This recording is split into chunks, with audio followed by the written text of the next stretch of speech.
안녕하세요. 저는 경기도에 사는 30대 여성입니다. 현재는 혼자 살고 있어요. 얼마 전까지만 하더라도 남편과 단둘이 살았었는데 지금은 이혼했거든요.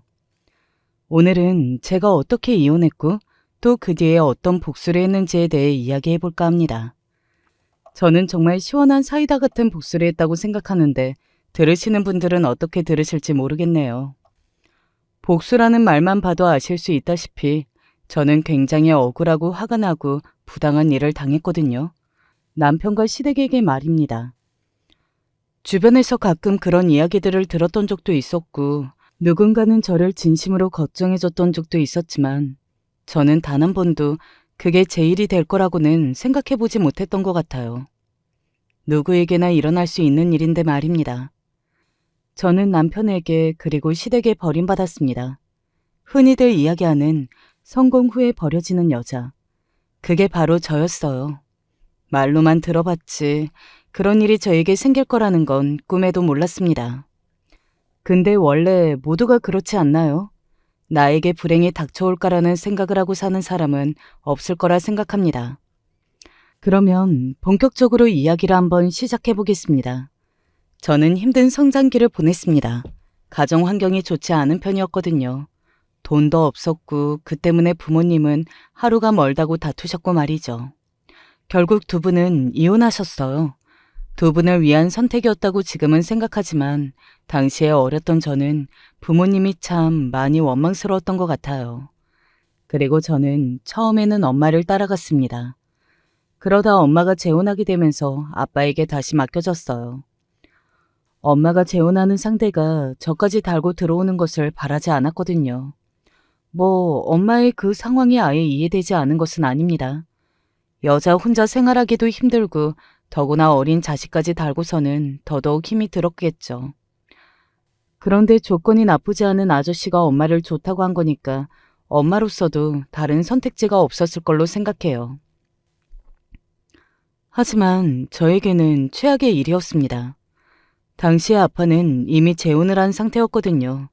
그런 와중에 저를 다시 맡아서 키워야 했으니 아빠는 제가 달가울 리가 없었죠. 아빠와 결혼한 그 아줌마는 더더욱 그랬고 말입니다. 말 잘 듣고 사고 치지 말고, 알겠지?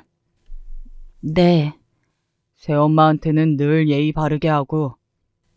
네. 그렇지 않으면 쫓겨난다는 것을 늘 은연중에 이야기하셨어요. 물론 그 집을 뛰쳐나올까 하는 생각을 했던 적도 있었습니다. 하지만 저는 겁이 많은 성격이었기 때문에 그걸 늘 실행으로 옮기지 못했어요. 거기선 눈칫밥을 먹고 구박을 받아도 그곳이 안전하다 생각했습니다. 새엄마는 좋은 사람이 아니었어요. 제가 생각해도 제가 썩 달가울 것 같지는 않기는 합니다. 당시에 아빠가 재혼할 때는 아빠는 딸린 자식이 없었고 결혼해서 잘 살고 있는 와중에 딸을 데리고 온 거니까요. 달가울 리가 없었죠. 하지만 그런 걸 고려하고서라도 새엄마는 나쁜 사람이었어요. 새엄마는 당시에 초등학생이었던 저에게 온갖 집안일을 다 시켰거든요. 그 나이에 제대로 할 수 없는 일들을 말이죠. 당연히 처음부터 잘할 수 없는 일들이었고 실수가 잦을 수밖에 없었습니다. 새엄마는 제가 실수를 하는 날이나 제가 한 일이 마음에 들지 않는 날에는 사정없이 손을 들었어요. 저는 거의 하루가 멀다고 새엄마에게 맞았습니다. 나는 네 얼굴 보는 것 자체가 기분이 나빠. 새엄마가 시킨 모든 일을 잘한 날에도 그런 말을 들으며 맞았어야 했어요. 그냥 넘어가는 날이 며칠 되지 않았던 것 같아요. 때리지 않는 날에는 소리라도 질렀으니까요. 아마 그 생활이 계속되었다면 저는 성인이 되기 전에 그 집을 뛰쳐나왔을 겁니다. 하지만 그 생활이 오래가지는 않았어요. 아빠와 새엄마는 이혼했거든요. 이혼하기 직전에는 두 분이 정말 많이 싸우셨던 게 기억이 납니다. 무슨 이유로 두 사람이 이혼한 건지는 정확하게 알지는 못했지만 저는 정말 기뻤던 것 같아요. 더 이상 저를 때리고 저에게 화를 내는 새엄마가 없어진 거니까요. 실제로 새엄마와 아빠가 이혼하고 제가 고등학생이 되기까지 한 4, 5년 정도 되는 기간이 아마 제 인생에서 가장 평화로운 시기가 아니었나 싶네요. 뭐 아빠가 가끔 술을 마시고 저를 보면서 성질을 부리기는 했지만 그 정도는 참을 수 있는 수준이었습니다. 그런데 저에게 또 한 번의 엄청난 변화가 찾아왔어요. 그 어린 나이에도 나에게는 왜 이런 일만 생기는 건지 하는 생각을 했던 것 같아요. 바로 아빠가 돌아가셨거든요. 제가 고등학교에 들어가던 해였습니다. 교통사고였어요. 퇴근을 하고 집으로 들어온 아빠를 누군가가 쳤다고 하더군요. 운전자 측 잘못이라고 들었던 것 같아요. 보험사 직원이 찾아와서는 그렇게 이야기했던 게 어렴풋이 기억이 납니다. 아빠의 장례식에서 울지도 않았어요. 슬프지 않았다기보다 현실 감각이 없었다고 해야 할까요? 이게 꿈인지 생신지, 정말 이게 일어난 일이 맞는 건지, 뭐 그런 생각들을 했던 것 같습니다. 누군가는 그래도 지 애비가 죽었는데 울지도 않고 독한 년이라고 했지만 그런 마음으로 울지 않는 것은 아니었어요. 은정아, 오랜만이다. 그리고 그곳에서 엄마를 오랜만에 봤습니다.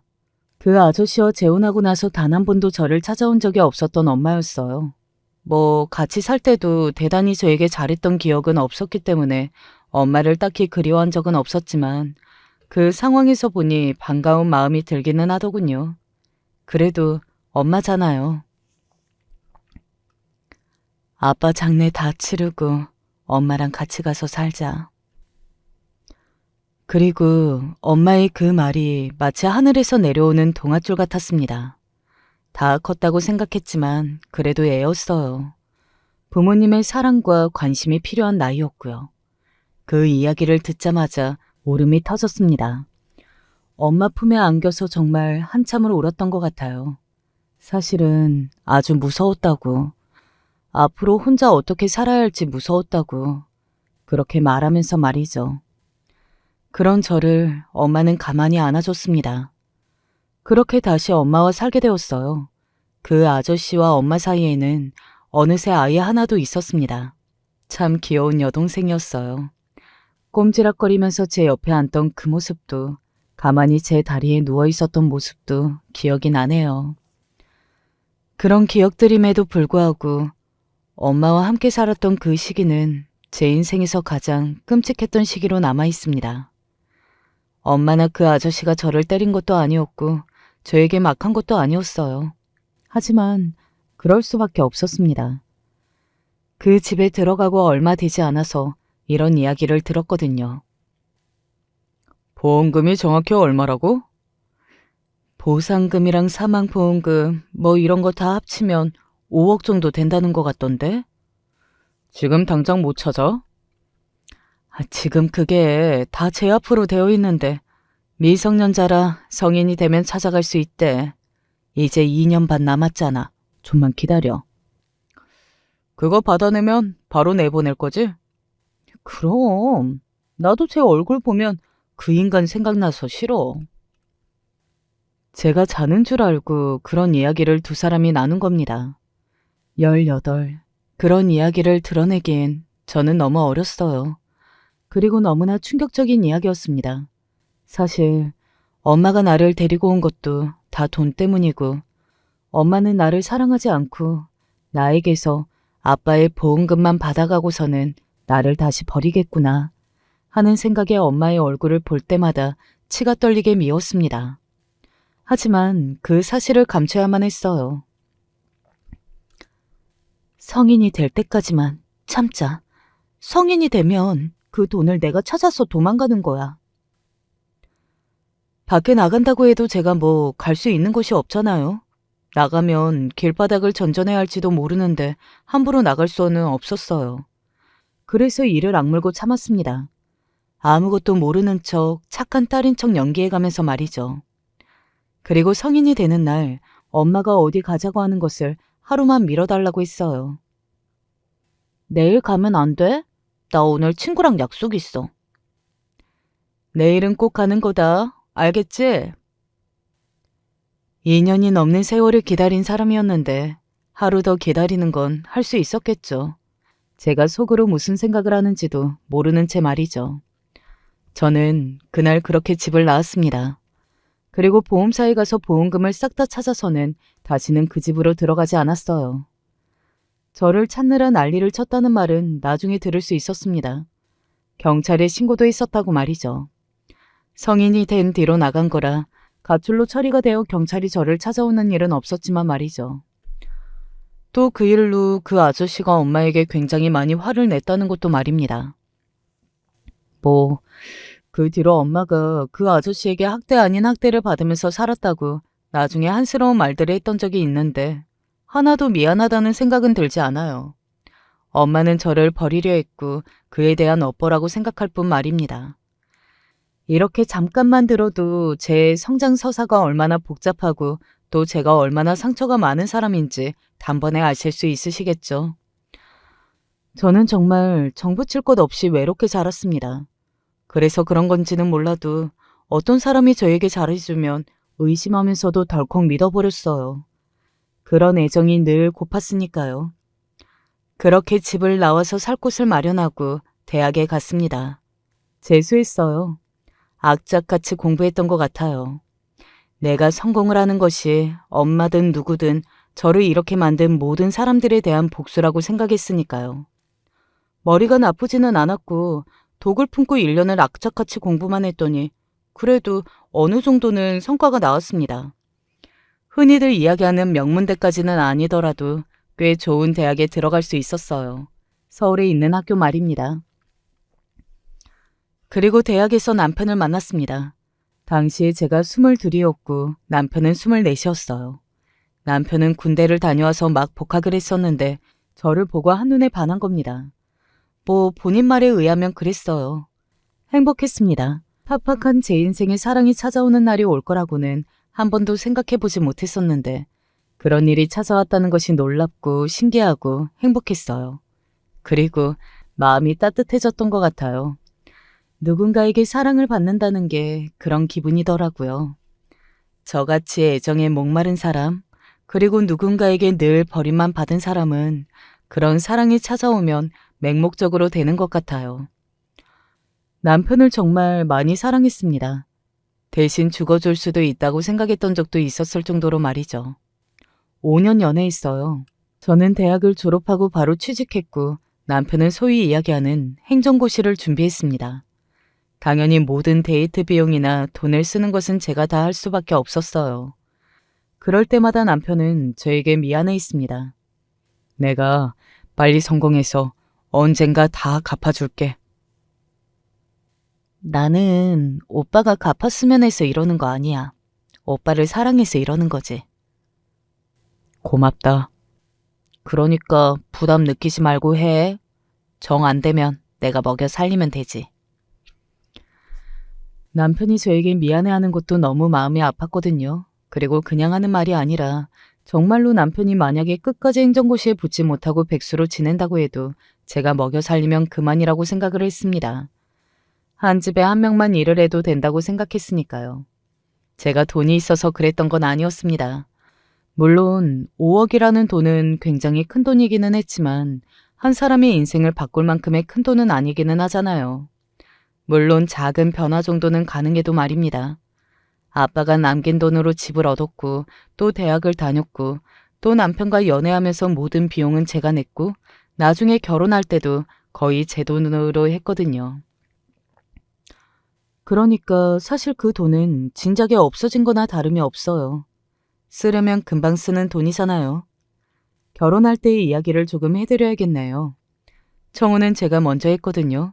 연애가 5년 정도 넘어갈 무렵이었습니다. 우리 결혼하자. 나 아직 아무것도 없어. 나는 오빠가 뭐가 있는지가 중요하지 않아. 오빠라서 좋은 건데? 저는 정말 상관없었거든요. 하지만 남편이 당시에 본인이 뭐 가진 것도 없고 시험도 붙을지 아닐지 모르는 상태였으니까 먼저 청혼하기는 힘들 거라고 생각하고 제가 먼저 한 거였습니다. 남편은 끝까지 미안해했지만 그래도 결국에는 결혼하게 되었어요. 당시의 시어머니의 모습이 생생하게 기억나네요. 그때는 저를 업고 다니실 기세였는데요. 아이고, 우리 애가 그래도 마누라 복은 있나 보다. 이런 복덩이가 어떡해? 오빠가 좋은 사람이라 그런 거죠. 저거 공부만 한다고 저러고 있어서 내가 얼마나 걱정을 많이 했는데. 네가 있어서 한시름 났다. 너무너무 고맙다. 심지어 그때는 저를 복동이라고 불렀을 정도였으니까요. 나중에 생각해보면 정말 그랬던 시절이 있었나 싶어지는 기분이지만요. 그렇게 5년이었습니다. 결혼한 뒤로 남편을 뒷바라지한 세월이 말입니다. 연애하는 기간 동안 5년, 그리고 결혼해서 5년, 도합 10년을 뒷바라지를 한 거죠. 남들이 들으면 미쳤다고 하겠지만 저에게는 힘든 일은 아니었어요. 물론 그 5년 동안 힘든 일이 없었던 건 아니었습니다. 남편도 시험에서 계속 떨어지니까 신경질적으로 변하기도 했고 또 저에게 자격지심 아닌 자격지심 같은 것을 느끼기도 했거든요. 지금 너 돈 번다고 유세 떨어?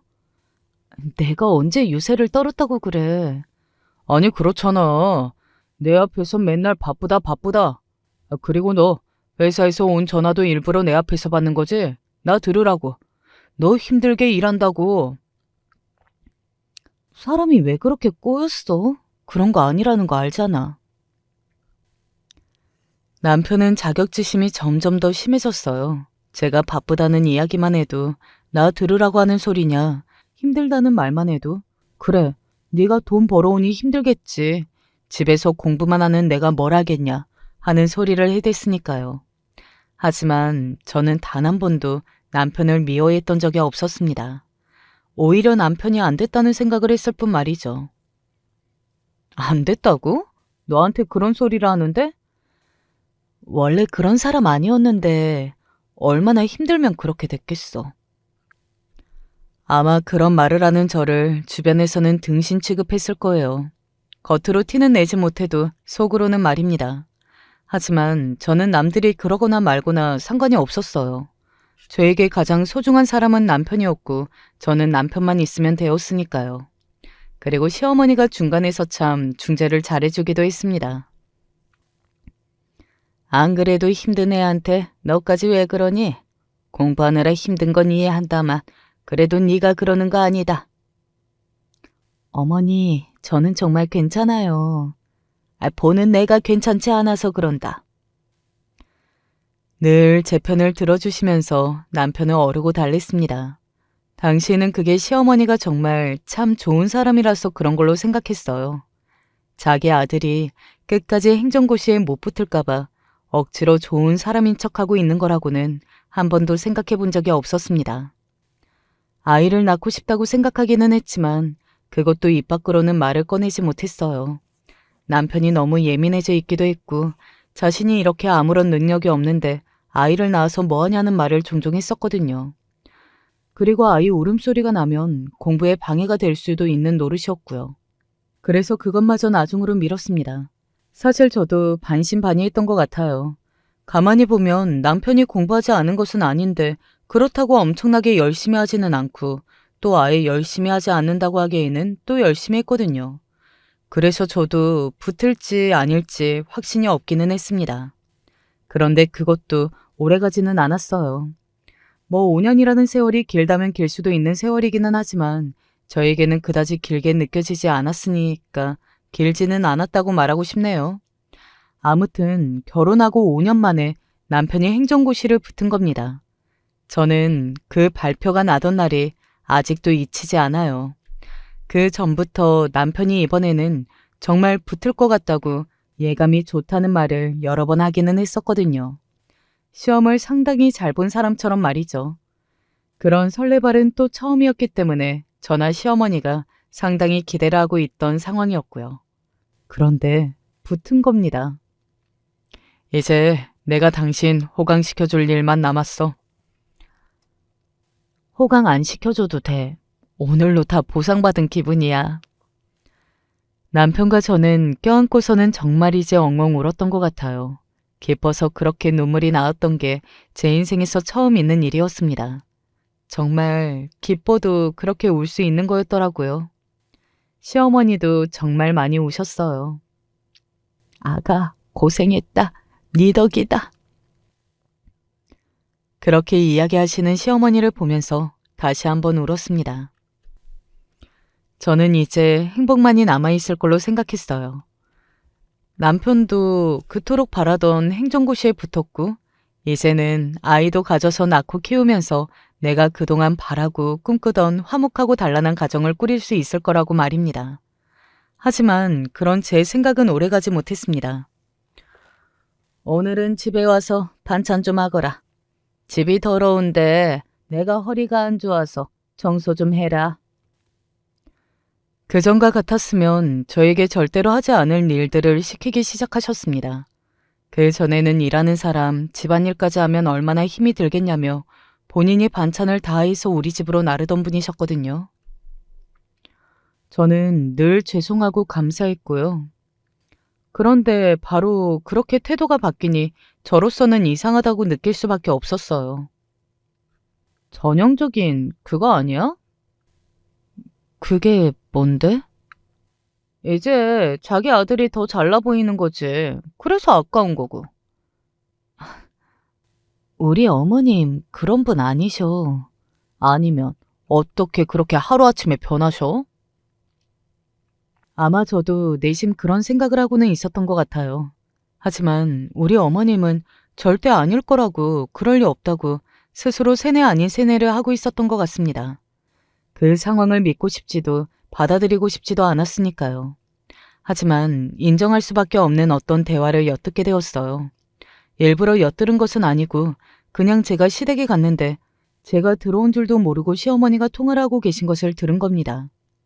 그 통화 내용이 아직도 생생하게 기억나네요. 그래, 이럴 줄 알았으면 그때 결혼 말릴 걸 그랬어. 그 말을 듣는 순간 방 앞에서 걸음을 멈췄어요. 제가 온 줄도 모르고 시어머니의 통화는 계속되었습니다. 그러게나 말이야. 행시 붙었다고 하니까 그러면 의사, 변호사 뭐 이런 며느리 봐야 하는 거 아니냐고 다들 그러더라. 아, 며느리? 그냥 중견기업에 다니는 직장인. 그니까 너무 아까워 죽겠다니까. 심장이 빠르게 뛰었습니다. 엄청나게 쿵쾅쿵쾅하면서 말이죠. 시어머니가 그렇게 생각하실 거라고 생각하지 않았지만 은연중에 생각을 했더라도 그렇게 직접적으로 듣게 되는 건 또 다른 문제인 거잖아요. 그 말이 너무나 충격적이었던 것 같아요. 조용히 시댁을 나왔습니다. 그리고 그날 술을 한잔 했던 것 같아요. 그리고 돌아간 집에서 남편과도 작은 다툼 아닌 다툼이 있었고요. 오늘 엄마 집에 간다고 하고서는 안 갔다며? 갑자기 급한 일이 생겨서. 그러면 미리 연락을 드렸어야지. 이제 너만 우리 집에서 돈 버는 것도 아니고 이제 그런 유세 떨 시기 아니라는 건 알아야지 않아? 그때 남편이 그 말을 했을 때 알았어야 했습니다. 남편이 행정고시를 붙기 전에 저에게 늘 유세 떤다고 말했던 건 그 시기에 남편이 예민하고 그래서 했던 말이 아니라는 것을 말이죠. 진심으로 그렇게 생각했던 겁니다. 그러니 행정고시를 붙고 난 다음에도 저에게 그런 이야기를 했던 거고요. 하지만 그때의 저는 그 일로 남편과 헤어지거나 한다는 건 염두조차 해두고 있지 않은 상황이었기 때문에 엿들었던 시어머니의 통화 내용도 또 남편이 저에게 했던 말도 다 꼭 삼켰습니다. 상황이 너무 갑자기 바뀌어서 일시적으로 그럴 수 있다고 아이를 가지고 낳고 살다 보면 그 전에 행복했던 모습으로 돌아가 있을 걸로 생각하면서 말이죠. 하지만 아니었어요. 남편은 2차까지 붙고 나서는 거의 집에 들어오지 않았습니다. 매일 술 약속이 있다며 밖으로 돌았어요. 3차까지 있기는 했지만 그건 명목상 하는 거고 거의 다 통과되는 거라고 하더라고요. 남편은 이미 된 거나 다름없기는 했어요. 그래도 술 너무 많이 마시지는 마. 저는 걱정이 되어서 한 말이었거든요. 그것에 욱한 건 남편이 아니라 시어머니였습니다. 남자가 하는 일에 어디 여자가 토를 달아? 갑자기 그렇게 소리를 지르셔서 제가 놀란 얼굴로 시어머니를 바라봤던 게 기억이 나네요. 지금까지 네가 뭐라도 되는 줄 알아? 너는 이제 아무것도 아니야. 어디서 큰일하는 남자한테 여자가 이래라 저래라 해? 그간 속으로 참 많이 쌓아두셨구나 싶더라고요. 그동안 네가 우리 아들을 우습게 보는 것 같아도 고생하니 참아줘야지 했는데 이제는 더 이상 안 되겠다. 이제 이 집의 위계 질서를 명확하게 해야겠어. 그리고 시어머니는 그날 이후로 그놈의 위계 질서를 명확하게 한다는 것을 핑계 삼아 시집살이 시키기 시작하셨어요. 뭐 솔직히 시집살이라는 말은 굉장히 순화한 표현이라고 생각합니다. 그건 학대였으니까요. 김장할 거다. 200포기. 200포기나요? 원래는 심지어 김장을 안 하던 집이었어요.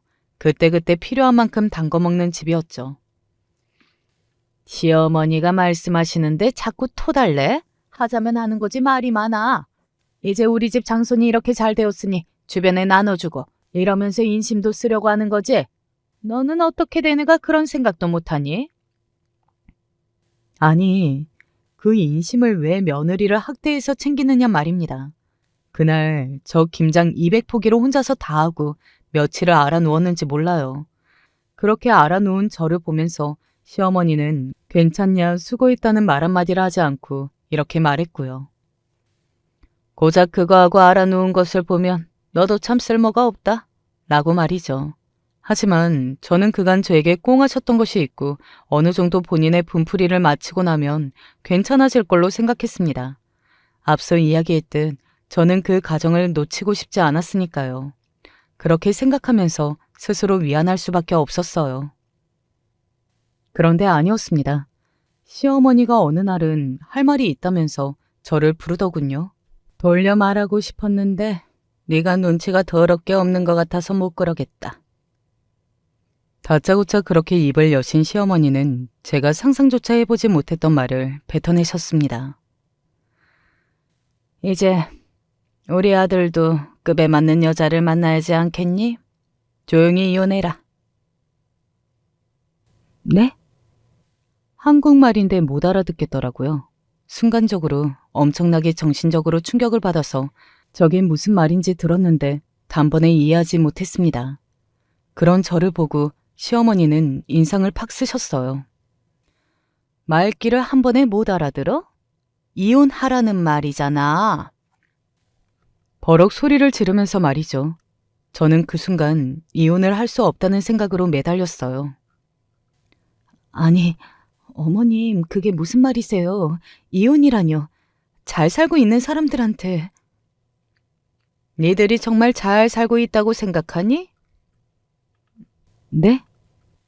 내 아들도 너랑 이혼하고 싶어 한다. 저는 앞선 말보다 그 말이 더더욱 충격적이었던 것 같아요. 남편도 시어머니와 같은 생각이라는 것이 말입니다. 당연히 그럴 수밖에 없었죠. 아니, 그게 무슨... 제가 그이랑 이야기해 볼게요. 무슨 이야기를 해? 이혼하고 싶어 하는데 네가 불쌍해서 그리고 그간 고생한 게 미안해서 말을 못 꺼내고 있다고 나한테 직접 이야기하더라. 네가 정말 내 아들을 생각하고 사랑하면 그만 놔줘. 너 같은 거한테 발목 잡히기에는 너무 잘났지 않니? 그 당시에는 그렇게 말하는 시어머니에게 뭐라 제대로 된 대꾸 한마디 하지 못했어요. 너무 충격적인 일을 겪으면 그렇게 되더라고요. 왜 그런 일을 당했을 때 상상 속에서 저는 말도 잘하고 또박또박 다 받아치는 모습인데 실제는 절대 그럴 수가 없겠더군요. 대꾸 한번 제대로 해보지 못하고 멍하니 집으로 돌아왔어요. 일단은 남편에게 정말 시어머니와 같은 생각이 맞는지 확인해 보려 했습니다. 하지만 그럴 수 없었어요. 왜냐하면 그날 또 다른 엄청난 사실을 알게 되었거든요. 민철 씨 집이 여기예요? 한 번도 안 알려주더니. 봤으니까 얼른 가봐요. 어머님이랑 같이 사신다고 했나? 알겠어요. 그러면 다음에 꼭 소개해 주게요. 알겠죠? 남편이 어딘가 불안한 얼굴하고서는 서둘러 돌려보낸 여자는 누가 봐도 남편과 만나고 있는 듯한 여자였습니다. 그리고 그녀는 남편이 유부남이라는 것을 모르는 듯 했고요. 그 자리에 그대로 박혀서서 비싼 차를 몰고 사라지는 그 여자를 허망한 눈으로 바라봤습니다. 그간의 내 인생에 싸그리 부정당하는 기분이 들었던 것 같아요. 화가 나고 뭐 그런 감정보다도 허무한 감정이 더 먼저 들었던 것 같아요. 밀려오는 배신감은 그 다음이었습니다. 그날은 아프다는 핑계로 남편의 공부방에서 따로 잤어요. 물론 한숨도 자지 못하고 밤을 꼬박 새웠지만요. 그렇게 밤을 지새우며 차분히 생각이라는 것을 해보고 나니 엄청난 분노가 끓어오르더군요. 배신감이라는 감정이 그런 감정인가 하는 생각이 들었던 것 같아요. 그리고 그 다음날 저는 곧장 심부름센터로 향했습니다. 그 전에 회사 동료가 남편이 불륜을 알게 되고 나서 심부름센터를 고용해서 해결했다는 이야기를 들었던 것이 생각이 났거든요.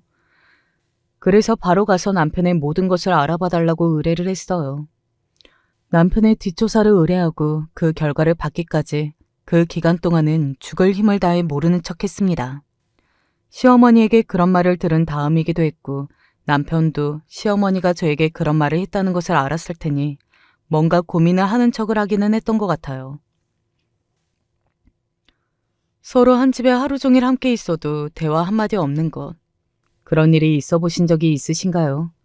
정말 숨막히는 기분이거든요. 그런 날들이 이어졌습니다. 그 시기의 저를 다시 돌이켜 생각해보면 무슨 생각을 하고 무슨 정신으로 하루하루를 버텨냈는지 모르겠어요.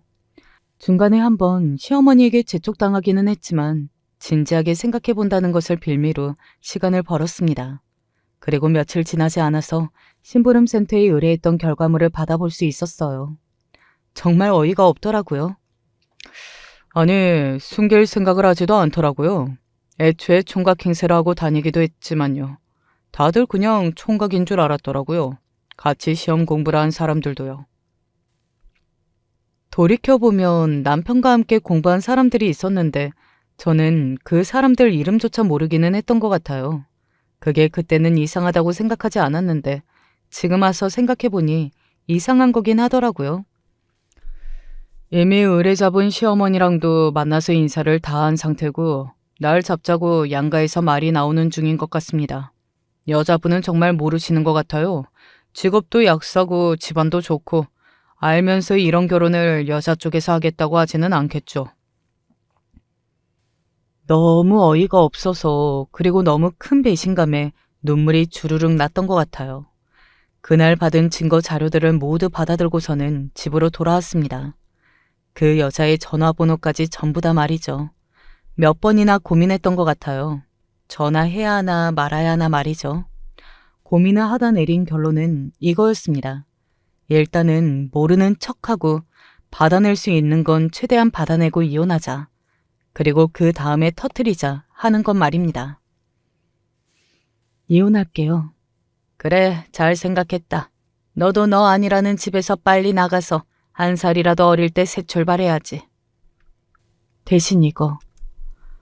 저는 시어머니에게 밤새워 정리한 종이를 건넸어요. 이게 뭐냐? 제가 그간 남편 뒷바라지하면서 쓴 금액을 밤새서 정리를 좀 해봤어요.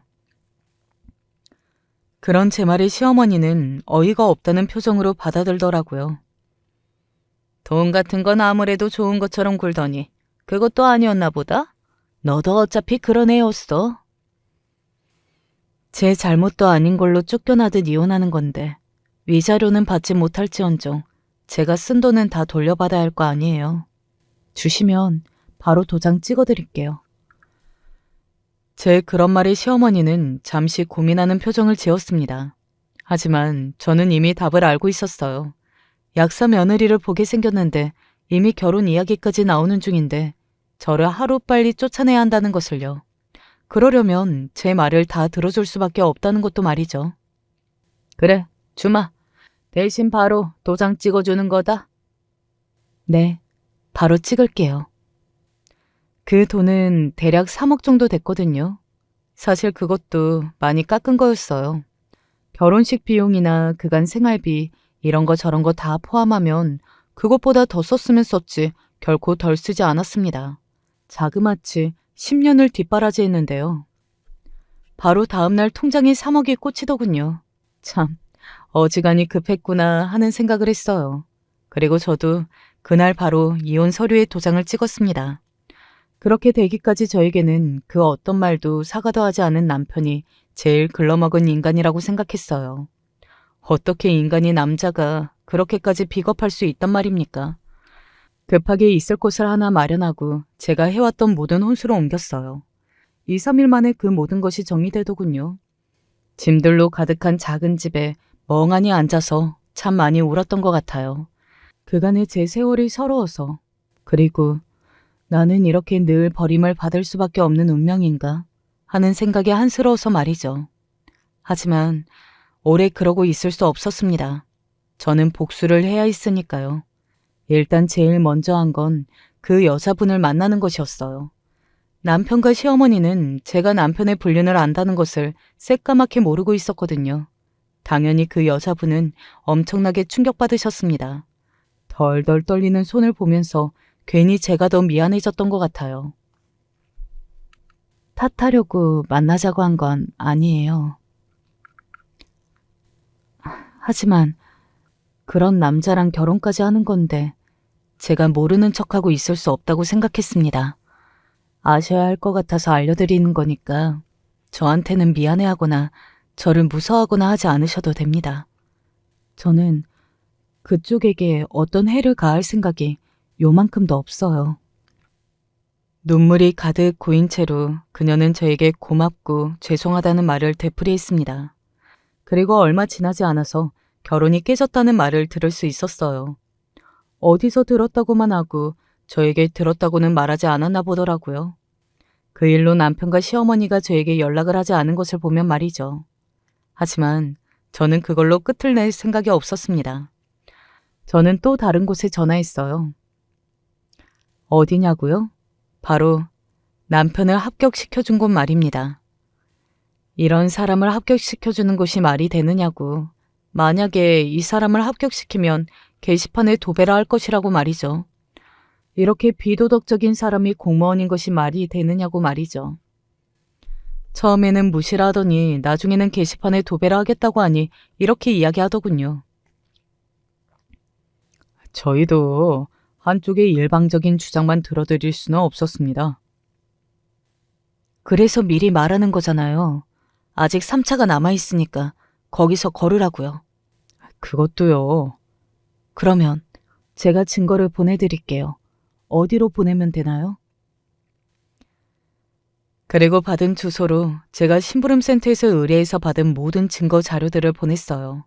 제가 남편과 10년간 연애하고 결혼하면서 뒷바라지를 한 것, 그리고 행정고시를 붙자마자 총각 행세를 하고 다니면서 선을 본 것, 그리고 그 여자와 결혼하려고 했던 것, 아마 완전히 붙고 나서였다면 제가 이런 일을 한다고 해도 남편을 잘리게 만들 수는 없었을 거예요. 하지만 아직 3차가 남아있었고 그러면 제 말을 들어줄 수도 있다고 생각했습니다. 그리고 어느 정도 지났어요. 남편이 3차 면접에서 떨어졌다는 이야기를 전해 들었습니다. 거기서 떨어지는 사람은 정말 없는데 남편이 떨어졌다고 시어머니가 항의를 한다는 둥 그 집안이 난리가 났다고 말이죠. 그 이야기를 듣고서는 일부러 집을 한번 찾아갔었어요. 잊어버린 물건을 찾으려는 핑계로 말이죠. 남편은 죽상을 하고 누워있더군요. 주위에는 술병들이 있었고 시어머니는 집을 치우고 있었습니다. 저를 본 시어머니가 날카롭게 물었어요. 왜? 우리가 이러고 있는 꼴 보려고 왔니? 이러고 있는 꼴이라뇨? 무슨 일 있어요? 저는 아무것도 모른다는 얼굴로 그렇게 물었습니다. 시어머니는 그제야 아차하는 얼굴로 저를 바라보더군요. 그러면 왜 왔는데? 제 물건 두고 간 게 생각이 나서 찾으러 왔는데요. 저는 시어머니를 빤히 보고 아무렇지 않은 얼굴로 말했습니다. 시어머니는 저를 노려보더군요. 남편은 술에 잔뜩 취한 건지 어떤 건지 눈을 뜰 생각을 하지 못했고요. 왜요? 무슨 일 있어요? 없다.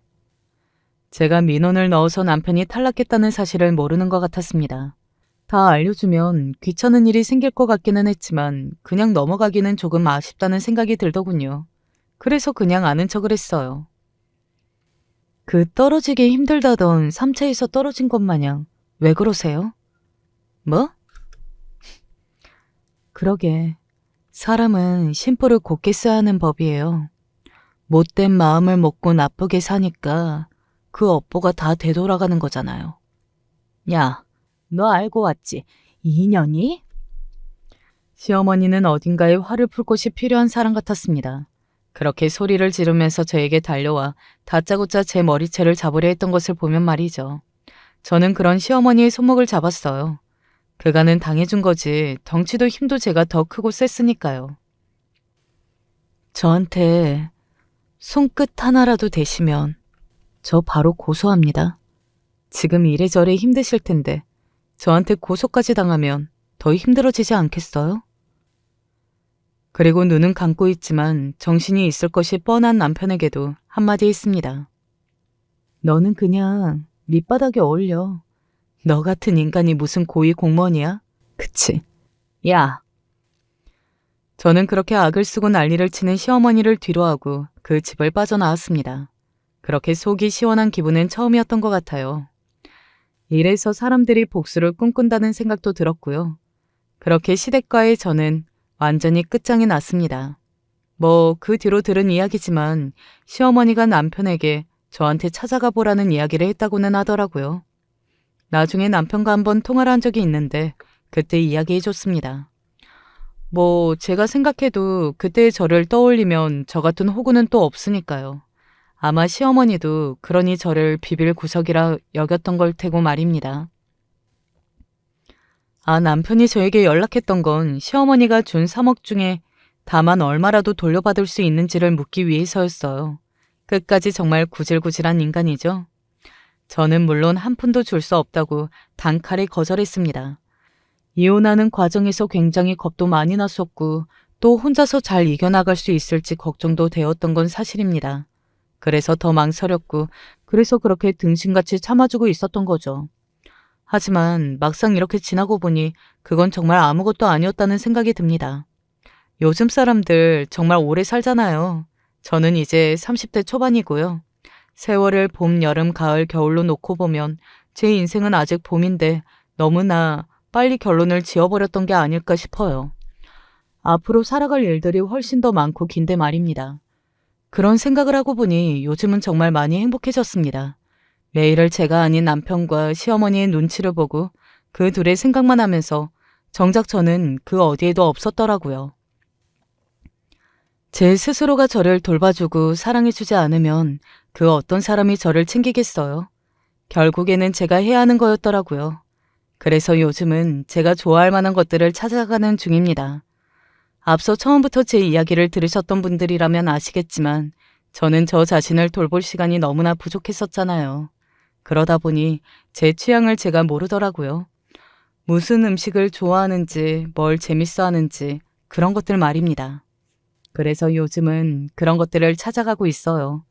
저는 빵을 좋아하고 책을 읽는 것을 좋아하는 사람이었더라고요. 그리고 그러는 동안 과거의 인연들도 정리해야겠다는 생각이 들었습니다. 엄마와의 관계 말입니다. 그냥 그 집을 그렇게 나온 거지 엄마와 연을 제대로 정리한 적이 없었잖아요. 그래서 수소문 끝에 엄마를 찾아갔었어요. 10년이 훨씬 지나기는 했지만 그래도 그 정도로 늙었을 거라고는 생각 안 했는데 엄마는 정말 많이 늙어 있었습니다. 하지만 그런 것에 마음을 쓰지는 않았어요. 용서를 한 건 아니었으니까요. 그날도 완전히 인사를 하러 간 거였고요. 언젠가 네가 찾아올 줄 알았다. 엄마는 그렇게 입을 열었습니다. 뺨이라도 한 대 맞을 줄 알았는데 엄마는 생각보다 차분한 모습이었어요. 처음에는 너를 잡아야 한다는 생각밖에는 하지 않았어. 그 인간이 너를 잡아오지 않으면 나를 죽일 것처럼 굴었거든. 엄마가 말하는 그 인간은 엄마와 결혼한 그 아저씨를 말하는 거였어요. 그런데 시간이 조금 지나고 그 인간이랑 갈라서고 나니 그래, 너라도 그 돈을 가지고 나간 게 다행이라는 생각이 들더구나. 만약에 그 인간이 그 돈을 다 가져갔다면 나도 얼마 지나지 않아 돈만 빼앗기고 버림받았을 거야. 그 아저씨에게 다른 여자가 있다는 사실을 알게 되었다고 했습니다. 더 이상 엄마에게 뜯어갈 게 없다는 것을 알게 되고 나서 바로 이혼하자고 했다는 것도 말이죠. 물론 엄마도 저에게 나쁜 엄마이긴 했지만 세상에는 정말 몹쓸 놈이 많다는 생각을 했던 것 같아요. 그리고 그 와중에 아이도 딸이라며 데리고 가지 않아서 엄마 혼자 동생을 키우면서 고생을 많이 했다고 했습니다. 이제 중학생이 되었다는 제 동생을 보여주는데 마음이 참 이상하더군요. 평생 엄마를 용서할 수 없을 걸로 생각했는데 왜 그런 기분이 느낀 건지 아직은 잘 모르겠어요. 그냥 언젠가 한 번은 얼굴을 봐야 할 것 같아서 찾아온 거예요. 엄마를 용서할 생각은 없어요. 엄마는 나를 자기 자식으로 생각한 적 없잖아요. 그저 돈이었지. 아니야. 그런 적 없어. 세상 어느 엄마가 자식을 돈으로만 보겠니? 사실 그 말을 다 믿지는 않았어요. 저도 세상 풍파를 겪을 대로 겪고 다시 만난 건데 다시 또 선뜻 어떻게 누군가의 말을 믿겠어요. 하지만 그냥 그 말이 조금 위로가 되었던 것 같기는 합니다. 찾아와서 다행이라는 생각을 했어요. 다시는 안 올 거예요. 건강하세요. 그 말을 마지막으로 그 자리에서 나왔습니다. 그리고 저는 정말로 다시는 엄마를 만나거나 찾아가거나 도와주거나 할 생각이 없어요. 그냥 그렇게 위안받은 걸로 끝낼 생각입니다. 다시 연을 이어갔다가 다시 상처를 받을 수도 있는 노릇이니까요. 저도 인간인데 이제 더 이상은 그런 일을 겪고 싶지는 않거든요. 태생이 외로움을 타고난 사람들이 있는 것 같아요. 그리고 제가 보기에 그건 저인 것 같습니다. 가족이 없었던 건 아니었지만 모두 죽거나 저를 버렸고 결과적으로 지금도 혼자 남아있으니까요. 하지만 불행하거나 슬퍼하지는 않아요. 혼자 잘 살 수 있는 거잖아요. 요즘은 그런 분들도 많다고 했고요. 그리고 또 모르죠. 언젠가 저에게도 좋은 사람이 나타날지 말입니다. 이런 말을 하면 누군가는 저거 아직도 정신 못 차렸네 하고 생각하실 수도 있지만 그래도 저는 어딘가에 그런 사람이 있을 수도 있다는 희망을 품고 한번 살아가 보려고요. 그 편이 조금 더 행복할 것 같다고 말입니다. 그러니 그냥 많이들 응원해 주셨으면 좋겠습니다. 아, 이 이야기를 안 했네요. 마지막으로 이 이야기만 하고 사연을 끝내야 할 것 같습니다. 남편하고 결혼하기로 했던 그 여성분 있잖아요. 그 여성분의 부모님이 저를 찾아왔었어요. 그러고는 고맙다고 돈 봉투를 건네시더군요. 본인은 아니었지만 미안하다는 말도 그리고 우리 딸 구해준 것도 고맙다고 인사를 꼭 하고 싶은데 이것 말고는 다른 방법이 생각이 나지 않아서요. 딸을 생각하는 부모의 마음이다 하고 받아줬으면 좋겠어요.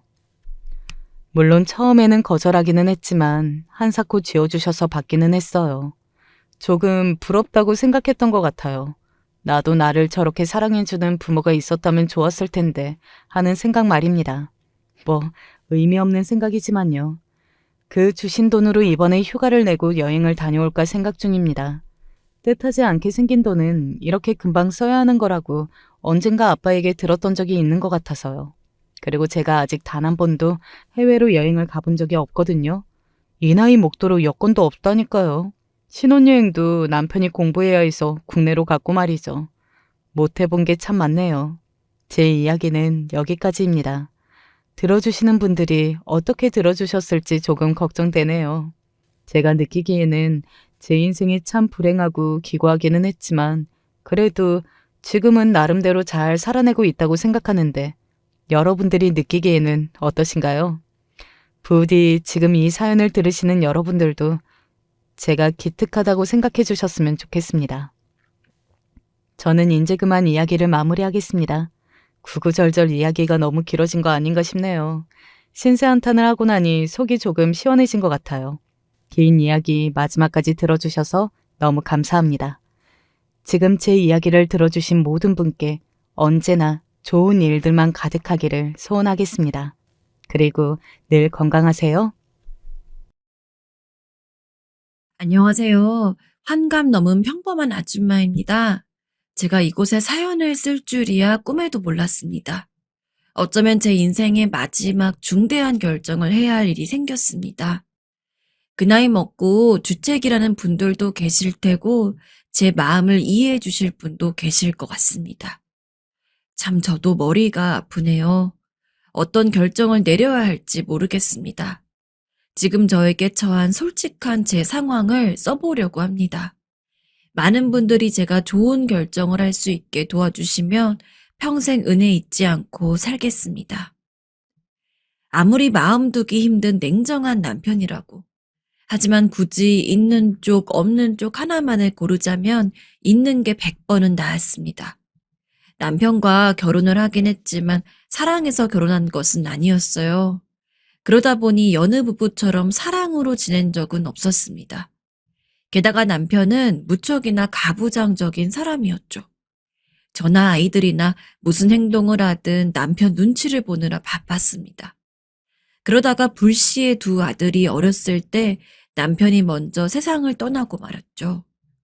더 이상 누군가의 눈치를 볼 필요 없다는 점에서는 괜찮았지만 당시 생계 자체를 남편이 벌어오는 돈으로 유지를 하면서 살고 있었기 때문에 전 당장 아이들과 먹고 살 걱정을 해야 했습니다. 평생 집에서 집안일만 하면서 일 한 번 안 해본 제가 갑자기 밖에 나가서 돈을 벌어와야 한다니 막막했습니다. 하지만 그렇다고 해서 이렇게 가만히 있으면 정말 말 그대로 손가락이나 빨고 앉아 있어야 할 정도로 집이 가난했기에 전 어떻게든 밖에 나가서 돈을 벌어와야 했습니다. 그렇게 시작하게 된 게 식당 일입니다. 아무리 고무장갑을 끼고 설거지를 하더라도 손이 거칠거칠 트고 까칠해져 가는 게 매일 몸으로 체감이 되더라고요. 지금이야 다 늙었지만 그때는 저도 나름대로 젊은 여자였는데 그게 얼마나 속상했겠습니까? 애들 재워놓고 혼자 운 적도 많습니다. 그래도 이제 저한테는 두 아들밖에 없는 만큼 얘네라도 잘 먹고 잘 살 수 있도록 키우는 게 저의 마지막 희망이었기 때문에 정말 애들만 보고 일했습니다.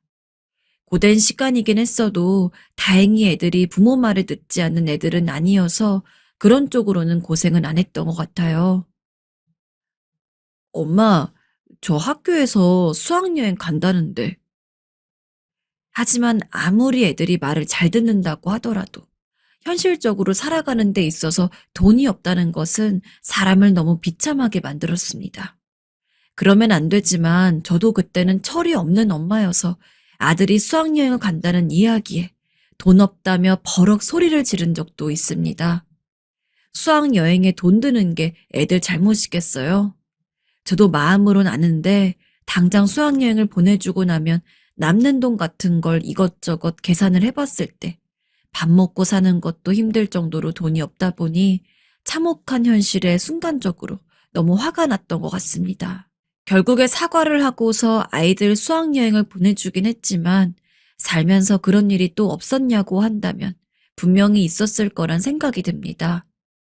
애들이 조금 더 잘 사는 부모, 좋은 부모 아래에서 자랐다면 이런 일도 없었을 텐데. 그래도 둘째 아들이 성인이 되고 나서부터는 저도 조금 더 편하게 살 수 있었습니다. 첫째 아들은 딱 고지식하게 공부만 열심히 하는 타입이었는데 둘째 아들은 그에 비해서 좀 더 자유분방했어요. 그리고 어릴 때부터 제가 용돈 한 번 제대로 주지 않는데도 어디서 그렇게 돈이 났는지 자기가 필요한 건 본인이 다 알아서 사고 다니더라고요. 솔직히 부모로서 혹시 어디서 도둑질이라도 한 게 아닌가란 생각이 들었습니다.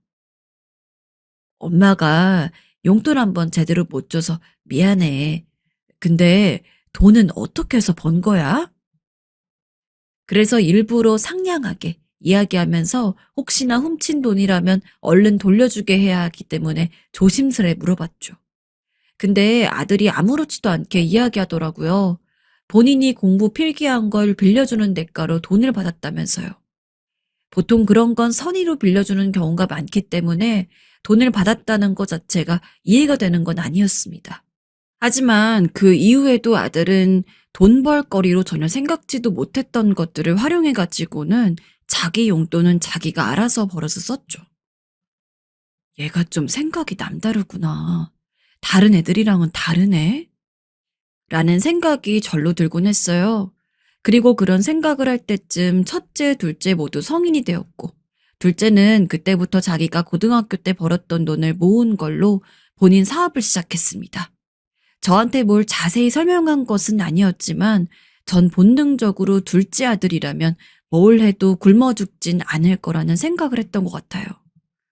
그래서 굳이 엄마한테 미주알 고주알 말할 필요 없어. 넌 뭐 어렸을 때부터 돈 하나는 혼자서 잘 벌어서 쓰고 그랬으니 나는 너를 믿는다. 그러니까 너 원하는 대로 하거라. 라고 하면서 무조건 밀어주었습니다. 사실 밀어주었다곤 해도 제가 사정상 돈을 지원해 줄 수 있는 건 아니었기에 그냥 밀어주는 것 정도가 전부였지만요. 아니나 다를까 둘째 아들은 사업을 시작한 지 몇 달 되지도 않아서 전 평생 만져본 적도 없을 많은 돈을 벌었습니다. 은연중에 둘째라면 성공하겠지 하고 생각하고 있던 저조차도 너무 놀랄 만큼의 성과였어요. 당시 첫째 아들은 그냥저냥한 기업에 취직을 해가지고는 회사원으로서 월급을 받으며 살고 있었는데 둘째가 형도 나랑 같이 사업하자 라며 데려가서는 얼마 지나지 않아 첫째 역시 둘째만큼 큰 돈을 벌었습니다. 참 그때만큼 흐뭇했던 적이 없는 것 같습니다. 평소 우애가 좋은 형제이기도 했고 비록 첫째가 형이지만 첫째는 평생 살면서 한 번도 동생한테 자기가 형이라고 압박을 가하거나 한 적이 없었거든요. 오히려 동생이라 더 챙겨주고 그랬죠. 아마 둘째도 그런 형한테 고마운 게 있었기 때문에 본인만 잘 되는 것보단 다 같이 잘 되는 게 좋아서 첫째와 함께 사업을 하고자 했던 것 같습니다. 난 진짜 형우가 내 동생이라 얼마나 다행인지 몰라, 엄마. 내 동생이지만 진짜 그릇이 다른 놈이야. 그래? 다행이다. 엄마는 니네가 이렇게 서로 돕고 잘 사니 더 바랄 게 없구나. 첫째는 둘째와 사업을 시작한 뒤로 매일같이 둘째 칭찬만 했습니다. 우스갯소리로 둘째가 형을 해야 한다느니 자기는 동생 덕만 보고 팔자 좋게 살고 있다느니 저 역시 웃긴 했지만 그런 첫째 마음이 이해가 되지 않는 것은 아니었습니다. 둘째가 사업에 성공한 뒤로 저도 찢어지게 가난한 생활을 모두 청산하고 제 이름으로 된 집도 얻을 수 있었거든요. 전부 둘째 덕분이었죠. 첫째 역시 둘째와 사업을 시작한 뒤로 이전보다 훨씬 많은 돈을 저축할 수 있었고 그걸 기반으로 좋은 여자 만나서 결혼까지 했습니다. 게다가 첫째도 사업 수완이 아예 없진 않았는지 둘째한테 배운 것을 토대로 해가지고 이제는 가끔 서로 돕기만 하면서 사업 자체는 독립적으로 운영을 하고 있었는데 대충 들어보면 첫째도 거의 둘째 못지않게 돈을 벌고 있었더라고요. 그래서 전 사실 아들 둘이 성인이 된 이후로는 그냥 용돈만 꼬박꼬박 받으면서 어지간한 집보다 훨씬 더 편하게 살았습니다. 첫째 아들한테 200만 원, 둘째 아들한테 200만 원, 매달 400만 원씩 받고 살았으니 할 말 다 했죠. 게다가 생일 같은 때나 명절 같은 때는 아들들이 보너스라고 몇백만 원씩 턱턱 더 안겨주기도 했고. 주위 사람들은 이런 저를 보고 아유, 부러워 죽겠네. 아들들이 그렇게 장성하게 커서 팔자가 편하겠어. 라고 말하곤 했어요. 허나 솔직히 말해 지금껏 큰 돈을 써본 적도 없고 딱히 쓸 데가 없어서 대부분을 다 저축했습니다. 남들은 쇼핑도 하고 여행도 간다는데 전 그런 것들에 별로 흥미가 없었거든요. 그리고 어찌됐건 아들이 힘들게 번 돈을 용돈으로 받는 건데 저축도 안 하고 탱자탱자 사는 건 좀 아닌 것 같았고요. 솔직히 과부로서 무척이나 힘들게 살았던 것은 맞고 혼자인 게 외롭지 않았냐면 그것 또한 거짓말이겠지만 그래도 힘들게 아이들을 키우면서 보상을 충분히 받은 기분이었기에 지금의 삶이 너무 힘들다거나 버티기 힘들다거나 하진 않았습니다. 물론 두 아들 모두 자기 짝을 찾고 나서는 조금 큰 집에서 혼자 사는 게 가끔 쓸쓸하긴 했지만 그렇다고 해서 그게 뭐 견디기 힘들 정도는 아니었고요. 그러다가 명절 때 아들들이 집에 왔을 때 첫째 아들이 저한테 취미를 한번 가져보면 좋을 것 같다는 말을 했습니다. 엄마, 요새는 나이 드신 분들도 자기 취미 생활을 한다는데 엄마도 한번 동호회 같은 거 들어볼래요? 취미 생활? 아마 아들 입장에서는 어렸을 적부터 남편을 잃은 후 혼자서 자기랑 동생만 키워온 제가 나이 들어서까지 혼자 있는 게 안쓰러워 보였던 것 같아요. 아유, 아무리 그래도 그렇지. 나이 먹어가지고 무슨 취미야. 엄만 지금 이대로 삶에도 만족해. 너네들이 걱정할 필요 없어. 아니에요, 엄마. 장모님도 요새 동호회 들어서 또래 친구분들도 사귀고 그러신다는데 엄청 좋아 보이더라고요. 솔직히 처음에는 회의적이었습니다. 딱히 살면서 제 취미를 가질 수 있을 만한 환경도 아니었고, 어쩐지 나이 먹고서 그런 걸 한다는 게 좀 겸연쩍더라고요. 그런 건 좀 젊은 애들이나 하는 거 아닌가 싶고.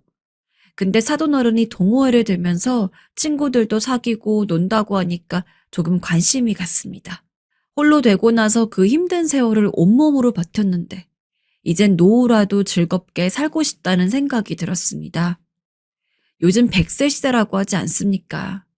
지금이라도 취미를 배워놓으면 좋을 것 같다는 생각이 들더라고요. 육체적인 건강이나 정신적인 건강도 혼자 있을 때보다 훨씬 좋을 것 같았고요.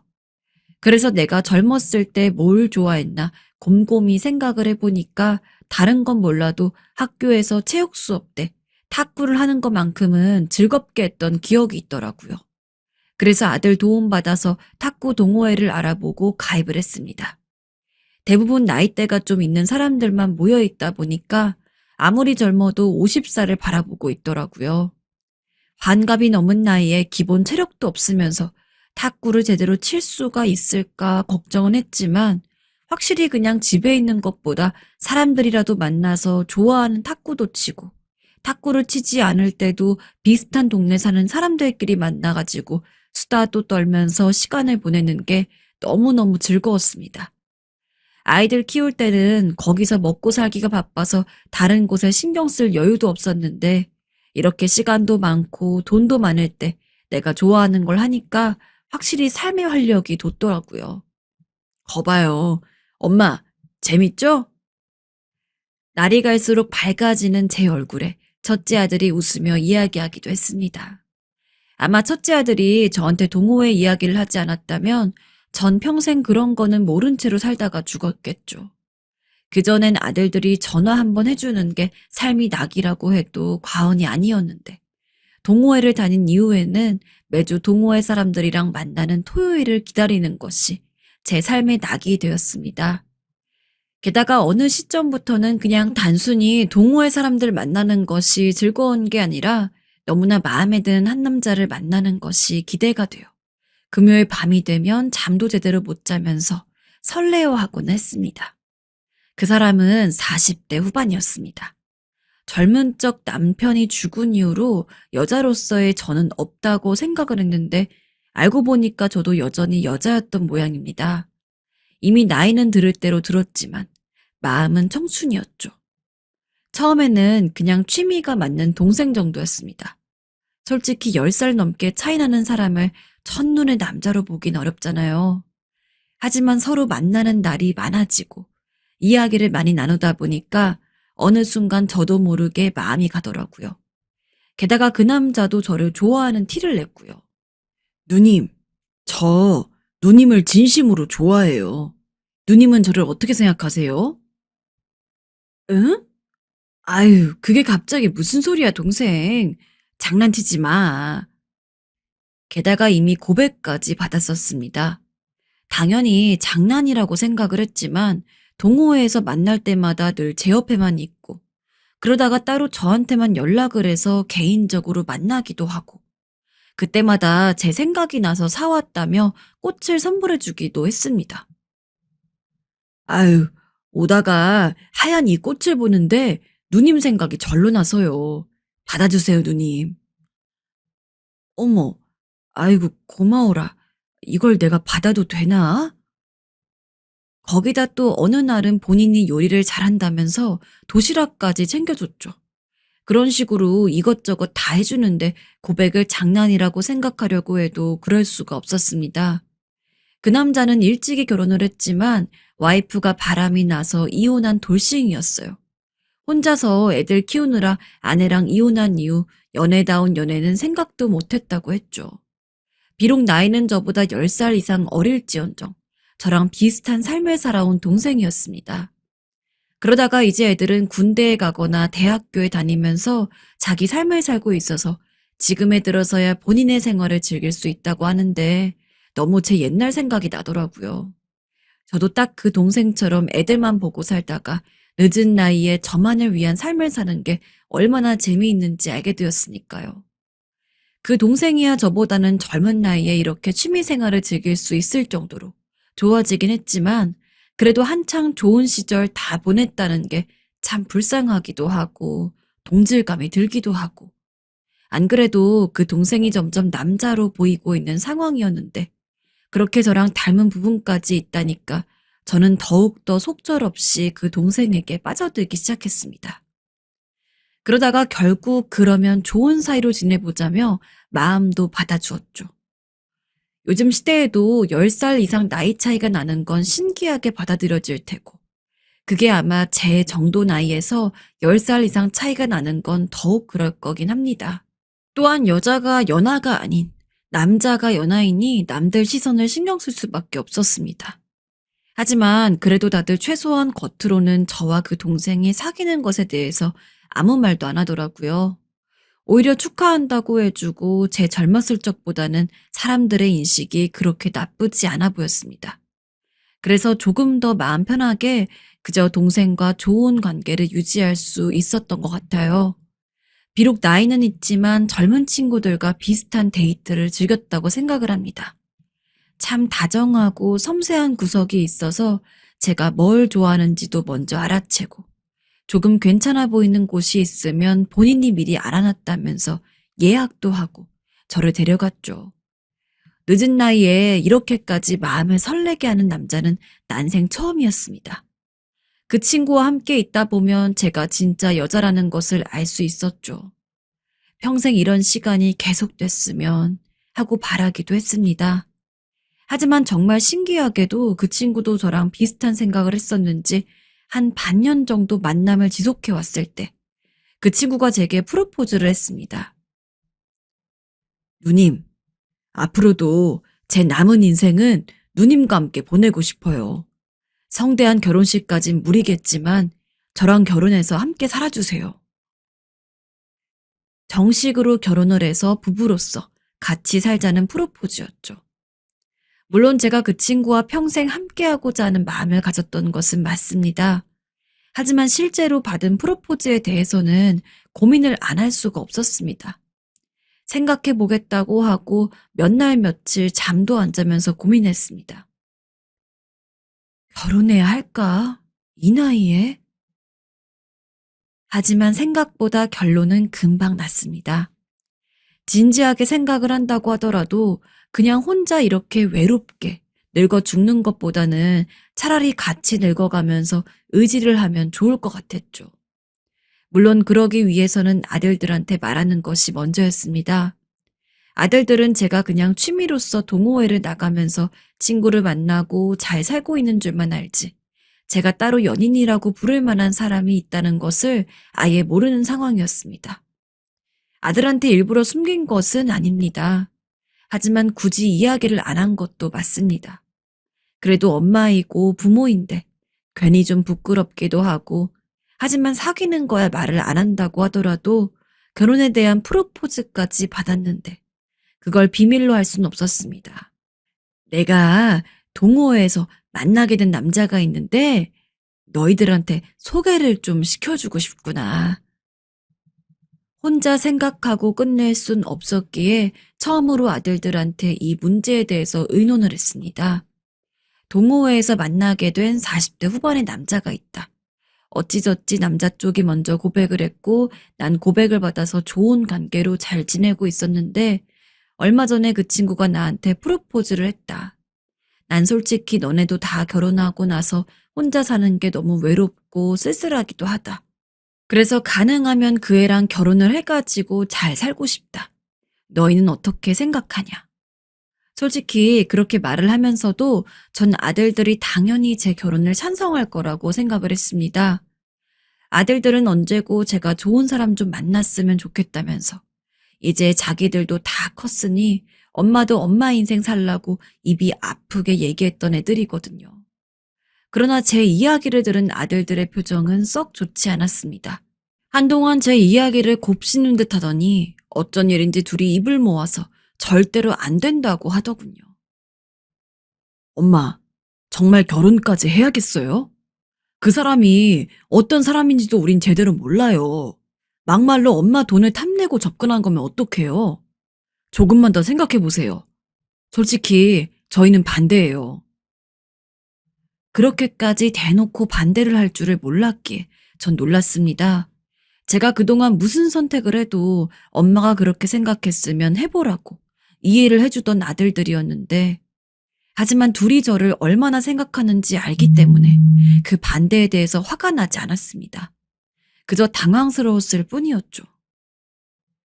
너네가 그 친구를 못 봐서 그렇지 나쁜 사람은 아니야. 마음이 따뜻한 사람이야. 제가 조금 설명을 하는 게 부족했나 싶어서 그동안 사귀면서 느꼈던 그 친구의 장점을 줄줄줄 읊었습니다. 그리고 직접 만나보면 달라질 거라고요. 하지만 제가 아무리 그 친구를 대변해서 좋은 사람이라고 이야기를 해도 아들들은 자기들이 잘 모르는 사람이라고, 무엇보다도 그 친구가 저보다 많이 어리다는 점을 이야기하면서 솔직히 좀 뒤가 구린 부분이 있어 보인다고, 정말 그 사람을 사랑해서 결혼을 하고 싶다면 저에게 조금만 기다려달라고 했죠.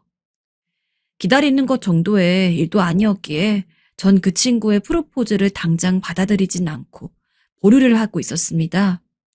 근데 그 사이에 둘째 아들이 심부름센터 같은 곳에서 사람을 고용해가지고 뒷조사를 했나 봅니다. 심부름센터 같은 곳에 의뢰했다는 것 자체도 충격이었는데, 그러면서 하는 말이, 엄마, 그때 엄마가 이야기했던 거랑 완전히 다른데요? 이거 분명히 엄마한테 거짓말한 거예요. 라고 하더군요. 그런데 둘째가 조사해온 것을 보니까 정말 처음부터 끝까지 전부 달랐습니다. 이름, 나이, 생긴 것 정도를 빼고는 전부요. 대충 내용을 훑어보니 그 친구는 혼자 원룸 같은 곳에 살고 있었습니다. 하지만 저한테는 아들 다 키워놓고 하는 일이 좀 잘 돼가지고 비싼 아파트에서 혼자 산다고 했었는데, 게다가 직업도 인테리어 사장이라고 했던 것과는 달리 별다른 직업도 없었으며, 군대 간 아들 하나, 대학생인 아들 하나 있다던 말과 달리 아들은 하나뿐이었으며, 그 아들도 대학생이 아니라 고졸이었으며, 직장은 물론이고 아르바이트 하나 하지 않은 채로 맨날 밖에 나가서 술이나 퍼마시고 오는 한량이었다고 합니다. 엄마랑 사귄다는 그 남자, 내가 보기에는 그냥 제비인 것 같아요. 엄마도 빨리 헤어지고 차라리 다른 좋은 사람 만나세요. 아휴, 정말 나쁜 놈이네. 멱살이라도 잡고 싶은 거 참는 거예요, 지금. 솔직히 너무나 큰 배신감이 들었습니다. 전 그 남자가 말한 그 어떤 한마디도 의심하지 않았었는데, 정말 모든 것들이 저에게 이야기한 것과는 달랐다니. 결혼이고 뭐고 아들들 말대로 당장 사귀고 있는 것조차 다시 한번 물어야 할 사건인 만큼 전 그 즉시 남자에게 전화를 걸곤 약속을 잡았습니다. 그리곤 평소 자주 만났던 곳에서 함께 이야기를 나눴죠. 내 아들이 알아낸 건데 이거 사실이야? 솔직하게 다 말해줘. 그리고 면전에서 대놓고 둘째가 이야기했던 모든 것들을 전부 말하며 꼬치꼬치 캐물었습니다. 그러자 남자는 순순히 모두 사실이라고 하더군요.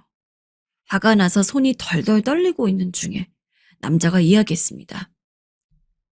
솔직히 누님을 너무 사랑했는데 누님은 저랑 달리 가진 것도 많고 내가 사실 이런 놈이라는 것을 전부 이야기하면 누님이 절 떠날 것 같아서 거짓말을 했어요. 너무 미안해요. 이제 와서 누님과 결혼하는 것은 제 욕심일 테니 결혼은 하지 않아도 좋아요. 하지만 지금까지처럼 오손도손, 때로는 친구처럼, 때로는 연인처럼 이렇게 지내면 안 될까요? 분명 만나기 전까지는 반드시 헤어지려고 마음을 먹고 왔는데 막상 남자가 모든 것을 인정하고 그렇게 약한 면모를 보이니까 저로서도 그렇게 매몰차게 굴기가 어려웠습니다. 게다가 이미 사귄 지 어느 정도 시간이 지난 만큼 전 그 남자를 무척 좋아하고 있는 상황이었죠. 참 쉽게 결정하기가 어렵더라고요. 그날 제가 그 남자를 만나서 반드시 헤어질 거라고 생각을 했던 아들들은 제가 우물쭈물 아직 헤어지진 않았다고 하자 그 남자 분명히 제비라면서 빨리 헤어져야 뒤탈이 없다고 저를 닥달했습니다. 아들들 말도 일리가 없다곤 생각하지 않았어요. 솔직히 그냥 순수하게 사랑해서 만난다기에는 제 나이가 워낙 많기도 했고, 그리고 요새 워낙 다른 사람 등쳐먹는 사람들이 많다 보니까 아무리 제가 그 남자를 좋아한다고 해서 그 남자 역시 그렇게 순수한 마음으로 저를 좋아하지 않을 가능성도 있다는 걸 알고 있었죠. 그래서 일부러 그 이후로는 그 남자의 모든 행동이 다 거짓일 가능성을 염두에 두고서 이전과 같은 만남을 가졌습니다. 근데 보통 제비는 돈을 노려야 하는 거 아닌가요? 그 친구 말대로 전 아들들 잘 둔 덕분에 혼자서도 잘 먹고 잘 살고 있었고, 그러면 솔직히 밥을 먹든 커피를 마시든 저한테 돈을 내게 해야 할 낌새가 보여야 하는데, 남자는 제가 지갑이라도 꺼낼라 치면 누님이 왜 돈을 내요? 제가 낼게요. 제가 누님을 더 좋아하니까. 라며 자기가 먼저 지갑을 꺼내들었습니다. 물론 제가 살 때도 있기야 있었지만 솔직히 그냥 아들들 말대로 무조건 그 친구를 제비라고 단정짓기에는 그 친구가 저한테 쓰는 돈이 아예 없지도 않았죠. 어떤 때는 너무 비싼 곳을 가길래 일부러 밥을 먹고 나온 뒤에 제가 돈을 주겠다고 했지만 그런 것마저 거절한 적이 있었습니다. 내가 그 친구를 더 몇 번 만나봤는데 아무리 봐도 제비짓을 할 만큼 야무지진 못해. 만날 때마다 돈도 거의 그 친구가 내는걸.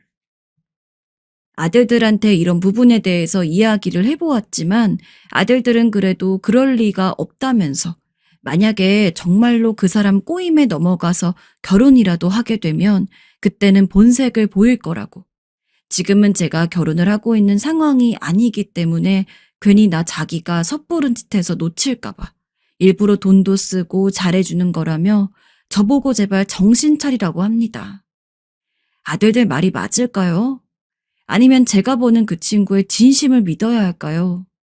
솔직한 심정으로 저는 이미 그 친구에게 마음을 많이 뺏긴 것 같습니다.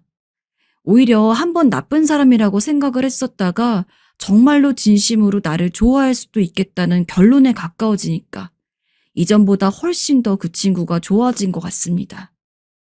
그 친구랑 같이 있으면 너무 행복하고 좋아요. 아들들 몰래 결혼은 아니더라도 제 마음이 가는 대로 하는 게 낫겠죠?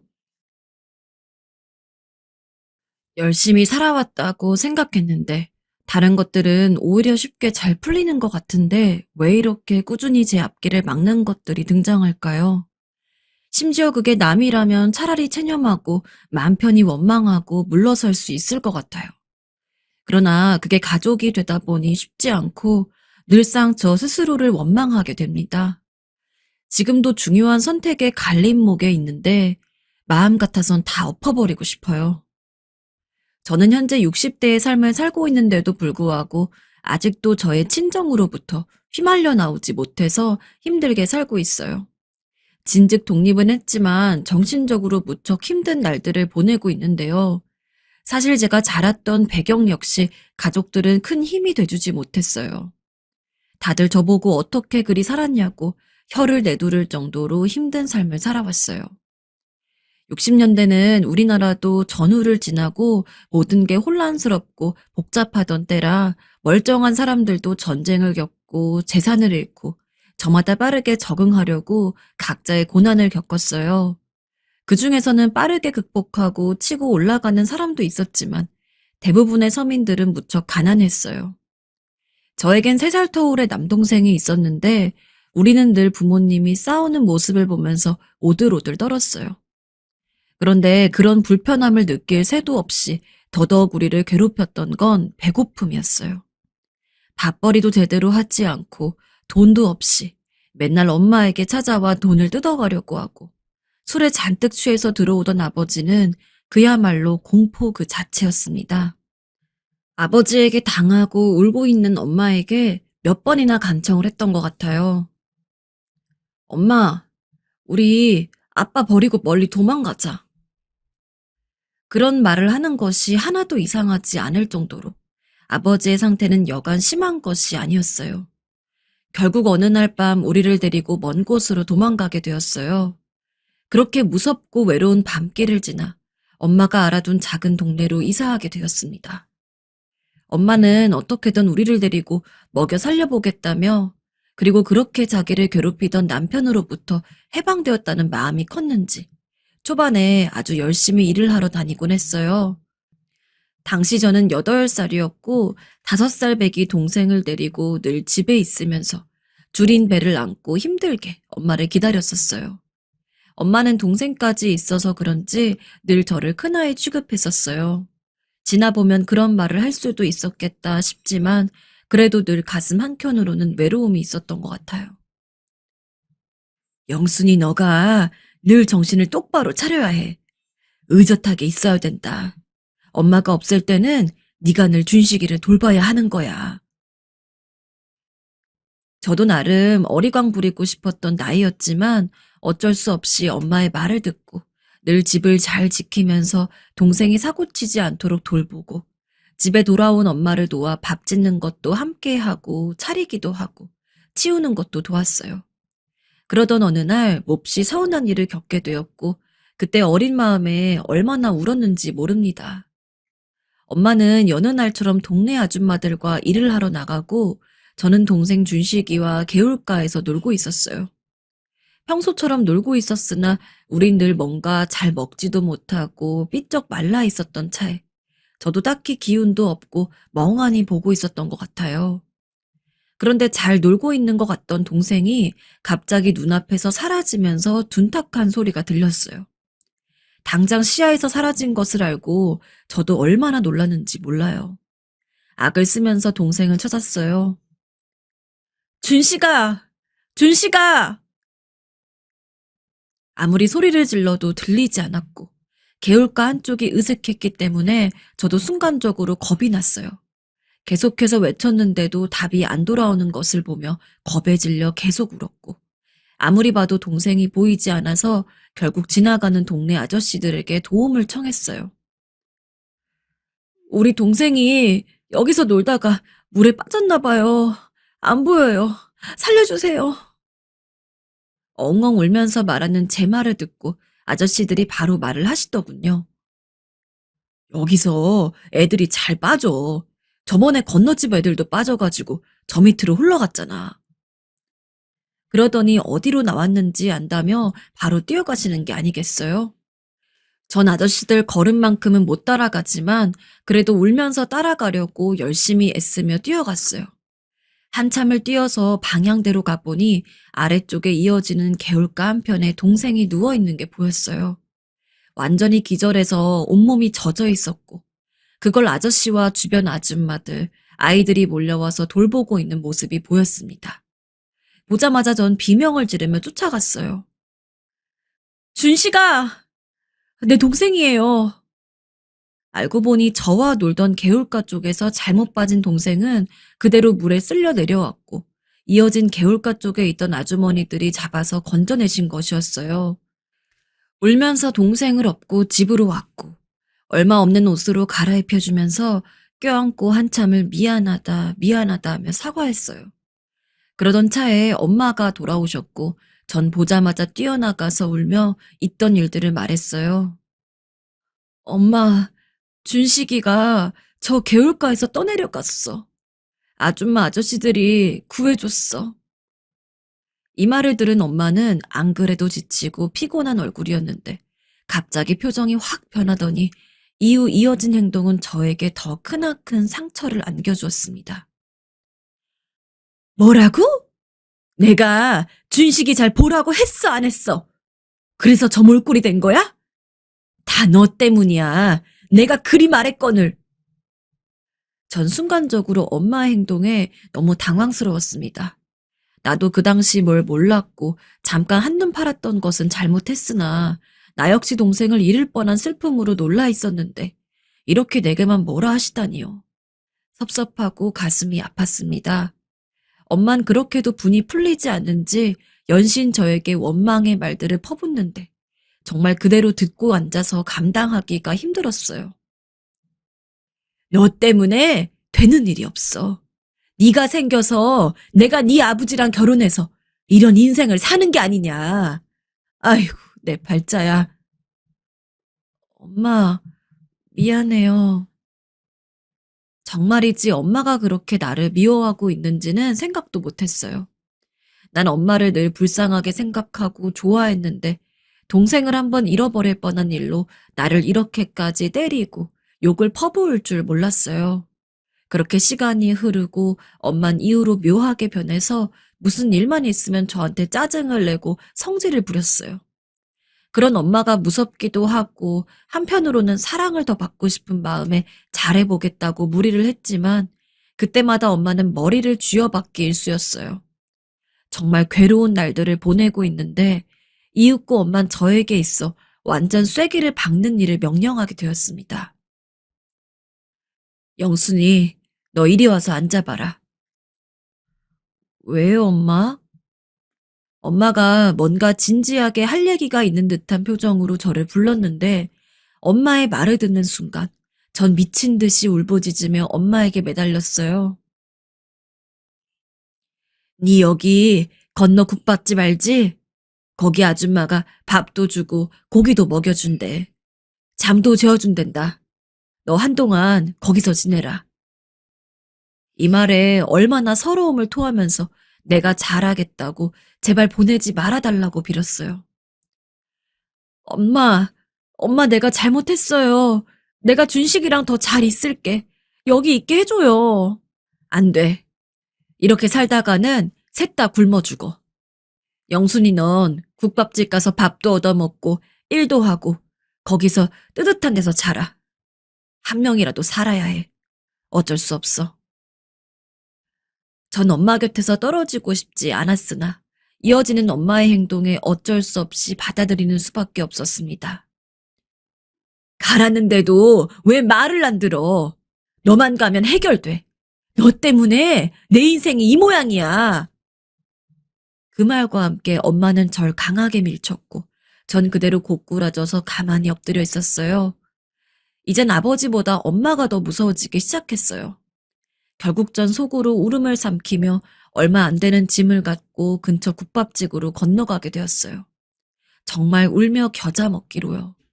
아주머니는 엄마에게 저를 소개받으면서 무척 인자한 표정으로 말을 거시더군요. 네가 영순이구나? 우리도 어렵지만 너가 그렇게 싹싹하다며? 그래서 여기서 맡아주기로 한 거야. 잘 부탁한다. 하지만 전 그런 말들이 가슴에 하나도 와닿지 않았고 엄마로부터 버려졌다는 생각을 지울 수가 없었습니다. 설상가상으로 엄마가 말했던 생활과 실제 국밥집에서 생활은 무척 차이가 났어요. 며칠 후부터 아주머니는 완전히 돌변해버렸어요. 그 아주머니에겐 제 또래의 딸이 있었는데 이 둘이 저를 얼마나 괴롭게 했는지 모릅니다. 아직도 그때를 생각하면 한이 쌓인 듯 가슴 한켠이 꽉 막히곤 합니다. 영순이, 너 아침부터 빨리 움직이지 못해? 왜 이리 게으르니? 내가 일찍 일어나라 했지? 할 일이 태산인데 저리 게을러선. 아줌만 국물이 가득 들어있는 들통을 떠매고 움직이는 일부터 세서 설거지도 아침부터 밤까지 끊임없이 하고 온갖 잡일들을 다 하게 했어요. 청소도 해야 했고 가끔은 국밥집 뒤에 있는 본인들 집까지 끌고 가서 집 청소도 시키고 거기서 밥까지 차리게 하는 등 정말 식모답게 살아왔던 것 같아요. 아주머니는 저에게 끼니도 제대로 주지 않고 아침 한 끼와 저녁만 국밥을 조금 담아주더니 그것만 맛보게 해주더군요. 저를 이곳에 맡겨버리고 한동안 찾아오지 않은 엄마는 한 번이라도 와서 들여다보지도 않았어요. 저에게 못되게 굴고 시비를 걸어대던 이 집 딸아이와 표독스런 아주머니 이상으로 엄만 한강물처럼 차갑고 냉정했어요. 그러던 어느 날 엄마가 한번 들렸기에 전 그 길로 부엌에 있다가 뛰쳐나가서 엄마를 붙잡고 사정했습니다. 엄마, 나 여기서 나가고 싶어. 나를 데려가줘. 이렇게 엉엉 울고 있는데도 엄만 태연스럽게 말하더군요. 그 말에 정말 내 모든 힘이 땅으로 꺼지는 것 같았어요. 무슨 말이야 대체? 넌 여기서 계속 지내야 해.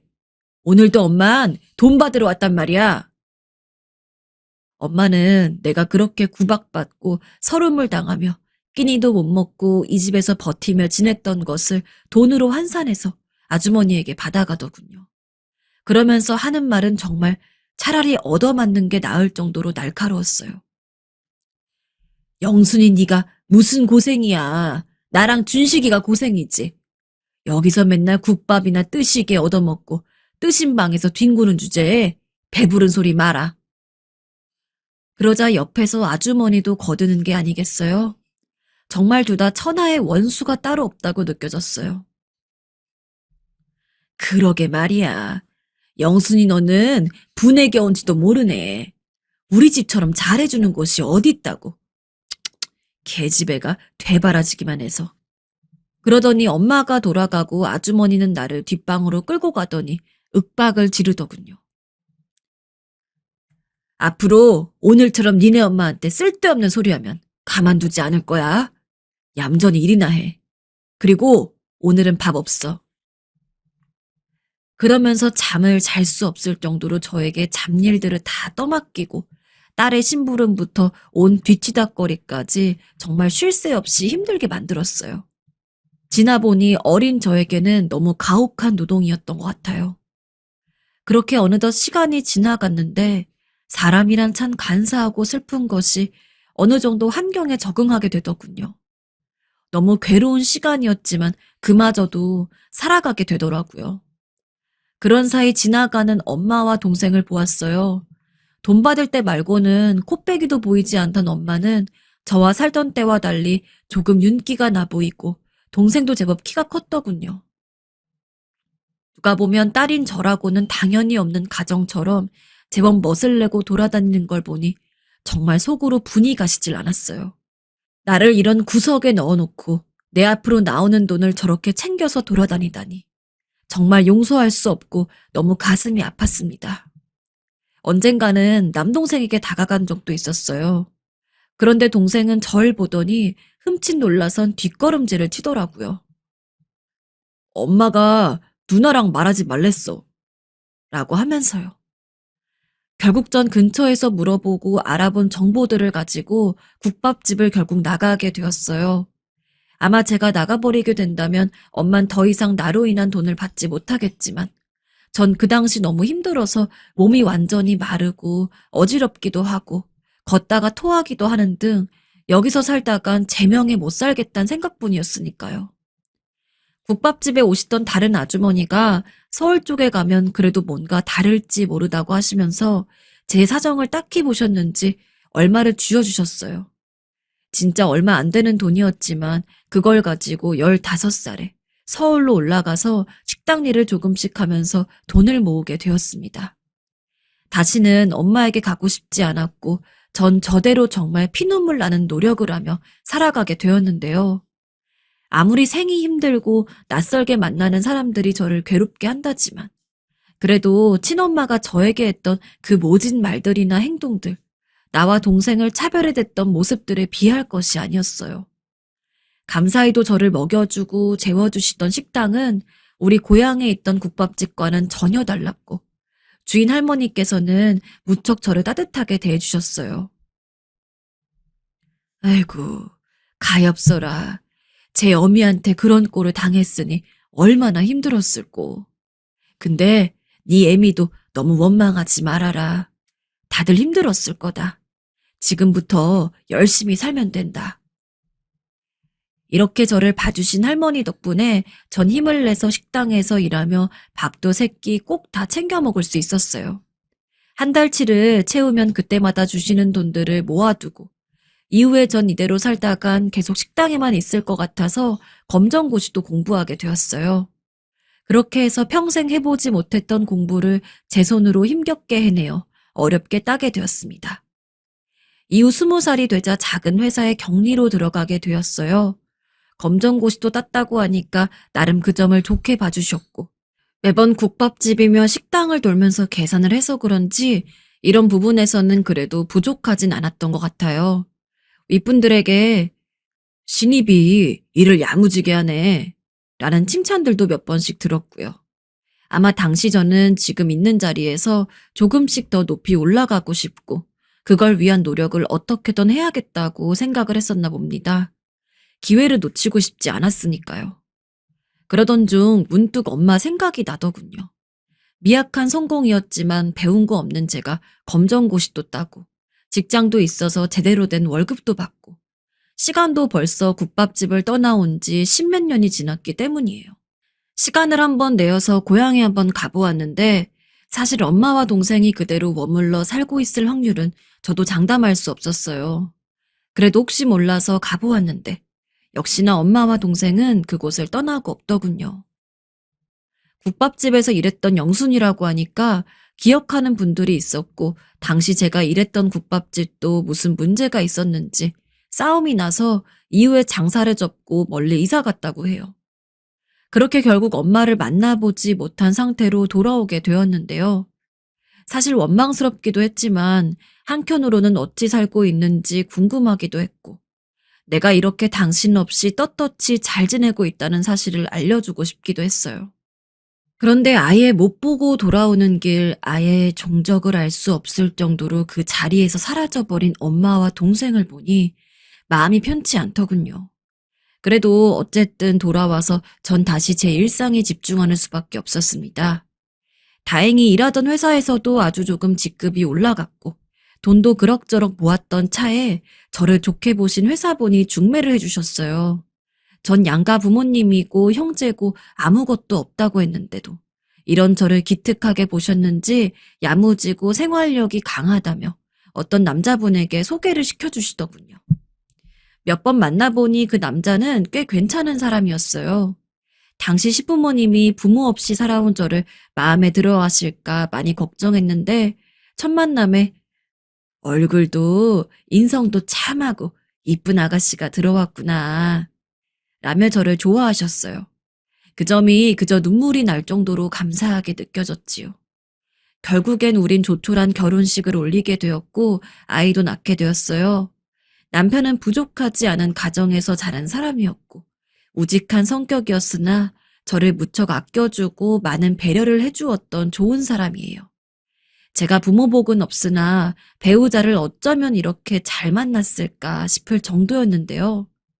그렇게 저는 한창 제 가정을 이루고 늘 가슴 한켠에는 엄마와 동생을 가슴에 두고 살았고 남편에겐 이런 이야기를 뚜렷이 한 적은 많지 않았어요. 가끔 아이들이 엄마는 왜 외할머니도 외할아버지도 없냐고 할 때 딱히 해줄 말이 없더라고요. 그저 있는 그대로 솔직하게 말해줄 뿐이었고 자라면서 저의 이런 배경을 이해한 딸과 아들은 조금 가슴 아파하더군요. 자기 엄마가 그렇게 힘들게 살아왔다는 것에 아이들 역시 괴로웠나 봅니다. 그러던 차에 어느 날 아들이 묻더군요. 그 말에 저도 문득 그날따라 좀 마음이 휘둘렸어요. 엄마, 그래도 엄마의 엄마인데 할머니랑 삼촌 보고 싶지 않아? 글쎄, 한 번쯤은 행방이 궁금하다곤 생각을 했던 차에 아들이 이런 이야기를 꺼내오니까 궁금해지긴 하더군요. 성인이 되고 자립한 아들이 갑자기 그걸 물어보니까 저도 조금 당황스럽기도 했어요. 그러던 차에 아들이 저모르게 딸과 함께 이것저것 찾아보았는지 인터넷이나 여러 방면을 통해서 제 외할머니와 외삼촌의 행방을 알아본 모양입니다. 이름과 생년월일, 주소지 같은 것들을 알고 있었고 점점 아이들이 적극적으로 물어오자 저도 결국 은연중에 자세한 내용들을 말해주게 되었는데요. 솔직히 제가 찾으러 고향에 갔을 때 못 만났기에 기대는 안 하고 있었으나 한창 많은 것들이 발달된 이래 젊은 아이들이 찾아내는 방법은 참 대단하더군요. 은연중에 기대를 하다가도 다시 마음을 다잡으며 잊으려 하던 중 이번에는 딸아이가 연락을 해왔어요. 엄마, 삼촌이랑 외할머니 어디 계시는지 알았어. 우리가 연락해봤어. 그래? 둘 다 독립해서 따로 살고 있으면서 직장 생활하느라 바쁘다고 생각했는데 주말마다 내려가서 알아본 모양이었어요. 그렇게 엄마 생각을 해주는 아이들이 기특하기도 한 반면 전 묘한 두려움과 서글픔, 그리움들이 다시 파도가 몰려오듯 몰아치더군요. 정말 내가 알아보고 만나도 될지 아닐지 엄두가 나지 않았어요. 그러던 차에 아이들이 용기를 주더라고요. 언제 우리 아이들이 다 이렇게 컸나 싶었는데요. 엄마, 그래도 엄마를 낳아주신 분이잖아. 그냥 한번 얼굴만이라도 봐. 그래서 어찌저찌 아이들이 약속을 잡았고 전 혼자 나가는 것이 마음이 편치 않아서 아이들과 같이 나가게 되었어요. 남편도 같이 온다고 했지만 어쩐지 제 주변에 사람이 더 많을수록 더 신경이 번잡하고 마음이 불편할 것 같더군요. 그렇게 해서 만나게 된 엄마와 동생 준식이는 수십 년의 세월이 지난 만큼 얼굴도 체형도 상당히 변해 있었어요. 영순이 누나? 이런 말을 하면서 다가오는 동생은 어릴 때 얼굴이 조금 남아있긴 하지만 인상이 많이 지쳐 보이고 힘들어 보였으며 구부정하게 등도 굽어 삶이 편치 않아 보이더군요. 네가 영순이냐? 이렇게 저를 힘없이 올려다보는 엄마는 영락없는 그 또래 할머니들의 얼굴을 하고 있었고 길에서 지나치면 당연히 알아보지 못할 정도로 많이 변해 있었어요. 자세히 들여다보니 엄마의 얼굴은 그대로 남아 있었는데 편히 살아온 것만은 아닌지 인상이 무척 어두웠어요. 아이들은 엄마의 시간이 좀 필요할 거라고 생각했는지 자리를 비켜주었고 엄마와 저 준식이는 자리를 옮겨서 차를 마시게 되었어요. 저도 그간 어찌 살아왔는지 이야기를 하고 엄마도 준식이도 제각기 삶에 대한 이야기를 하더군요. 하지만 사람은 변하지 않는 것일까요? 엄마가 제가 살아온 이야기를 듣더니 하는 말은 이렇게 아이들이 열심히 엄마를 찾아준 것을 후회하게 만드는 말이었어요. 너 혼자 그렇게 올라가서 잘 사니까 좋더냐? 지금도 뭐야. 그렇게 혼자 얼굴에 기름이 좔좔 흘러서는. 네 동생이랑 엄마 생각 안 났어? 그렇게 버려두고 가는 게 어딨어? 우리가 얼마나 너 때문에 비참하게 살았는지 아냐? 나를 국밥집에 맡겨놓고 아주머니가 나를 어떻게 돌보고 있는지 관심도 갖지 않고 돈만 챙겨가서 동생만 배불리던 엄마였어요. 그런데 어떻게 이런 말을 할 수 있을까요? 그러자 동생이 그나마 엄마를 제지하듯 말하더라고요. 누나도 많이 힘들었겠지. 엄마, 그만해. 그러면서 이야기를 들어보니 동생의 삶도 참 기구했더군요. 엄만 제가 일해서 받아온 돈을 가지고 동생은 학교도 보내고 제가 사라진 뒤 본인이 식당 일을 쫓아다니면서 그렇게 동생을 공부시켰나 봐요. 물론 저의 행방은 찾지도 않은 것 같더군요. 그렇게 동생을 공부시켰으나 뜻대로 살아주지 않고 사업을 벌린답시고 여기저기 돈을 빌렸고 그 사이 결혼도 했었다가 빚을 지고 사업도 망하고 이혼도 하게 되었다고 하더군요. 그렇게 다시 혼자가 되어 엄마와 함께 단칸방에서 살고 있는데 매번 엄마가 해다 준 돈만 갖고 살았던 동생은 혼자 자립하기도 싫어하고 일용직만 잠깐 하고 와서 겨우 입에 풀칠을 한다는 것이었어요. 엄마는 아직도 60대 아들을 돌보느라 그 연세에 폐지를 주우러 다니고 여전히 밥을 차려 먹이는 등 지극정성이었고요. 참 혀를 찰 노릇이었고 그렇게 아들만 예뻐하고 딸인 저는 원수대하듯 함부로 하더니 이게 무슨 상황인가 싶었어요. 그런데 그날 내내 원망만 하던 엄마가 썩 내키진 않았으나 그저 수더분하게 저를 대하던 동생을 보고 연락처를 교환했는데요. 얼마 전에 엄마로부터 전화가 한 통 걸려왔어요. 내용을 듣고 전 다시금 잊고 있었던 내가 엄마를 생각할 때마다 떠올렸던 그 피 끓는 감정을 기억하게 되었습니다. 도대체 저희 엄마는 저한테 왜 이러시는 걸까요? 영순이니 돈도 많아 보이고 잘 사는 것 같은데 좋아? 니는 네 동생 준식이 불쌍하지도 않어? 그 나이에 사업도 실패하고 이혼도 해서 그 녀석이 얼마나 힘들겠어. 네가 누나가 됐고 그리 잘 살고 있으면 동생 거둘 생각을 해야지. 여기까지 듣고 너무 황당하더군요. 저도 동생에 대해서 안쓰러운 생각을 안 했던 것은 아닙니다. 그런데 다짜고짜 저에게 이렇게 야단을 치면서 동생을 거두라니요. 그러면서 또 있는 말은 정말 기함을 토하게 만들었고 너무 화가 나서 전화를 내려 치고 싶었어요. 니 그렇게 살면 안 되는 거야. 혼자만 그렇게 잘 먹고 잘 살고 배불러가지고. 인간이 그러면 안 되는 거다. 알았냐? 당장 언제건 여기 내려와서 네 동생 챙겨가서 제대로 사 먹이고 일자리도 주고 그래라. 응? 집도 하나 사주고 거기 나도 같이 가서 좀 좋은 꼴 누려보게. 네 애미가 이 나이껏 이러고 있는데 딸이 되어가지고 뭐 하는 거야? 너무나 당연하게 저에게 권리를 주장하며 집도 사달라는 등 동생의 일자리도 보고 엄마도 모시라는 식으로 말하는 걸 보니 제가 정말 괜한 짓을 한 건 아닌지 속에 천불이 납니다. 그런 반면에 아무 말도 못하고 있던 불쌍한 동생 준식이를 생각하니 또 그건 그거대로 마음이 무겁고 도대체 저는 어떤 결론을 내리면 좋은 걸까요? 엄마 말대로 제가 먼저 찾아서 또 남동생을 돌봐야 했던 것일까요?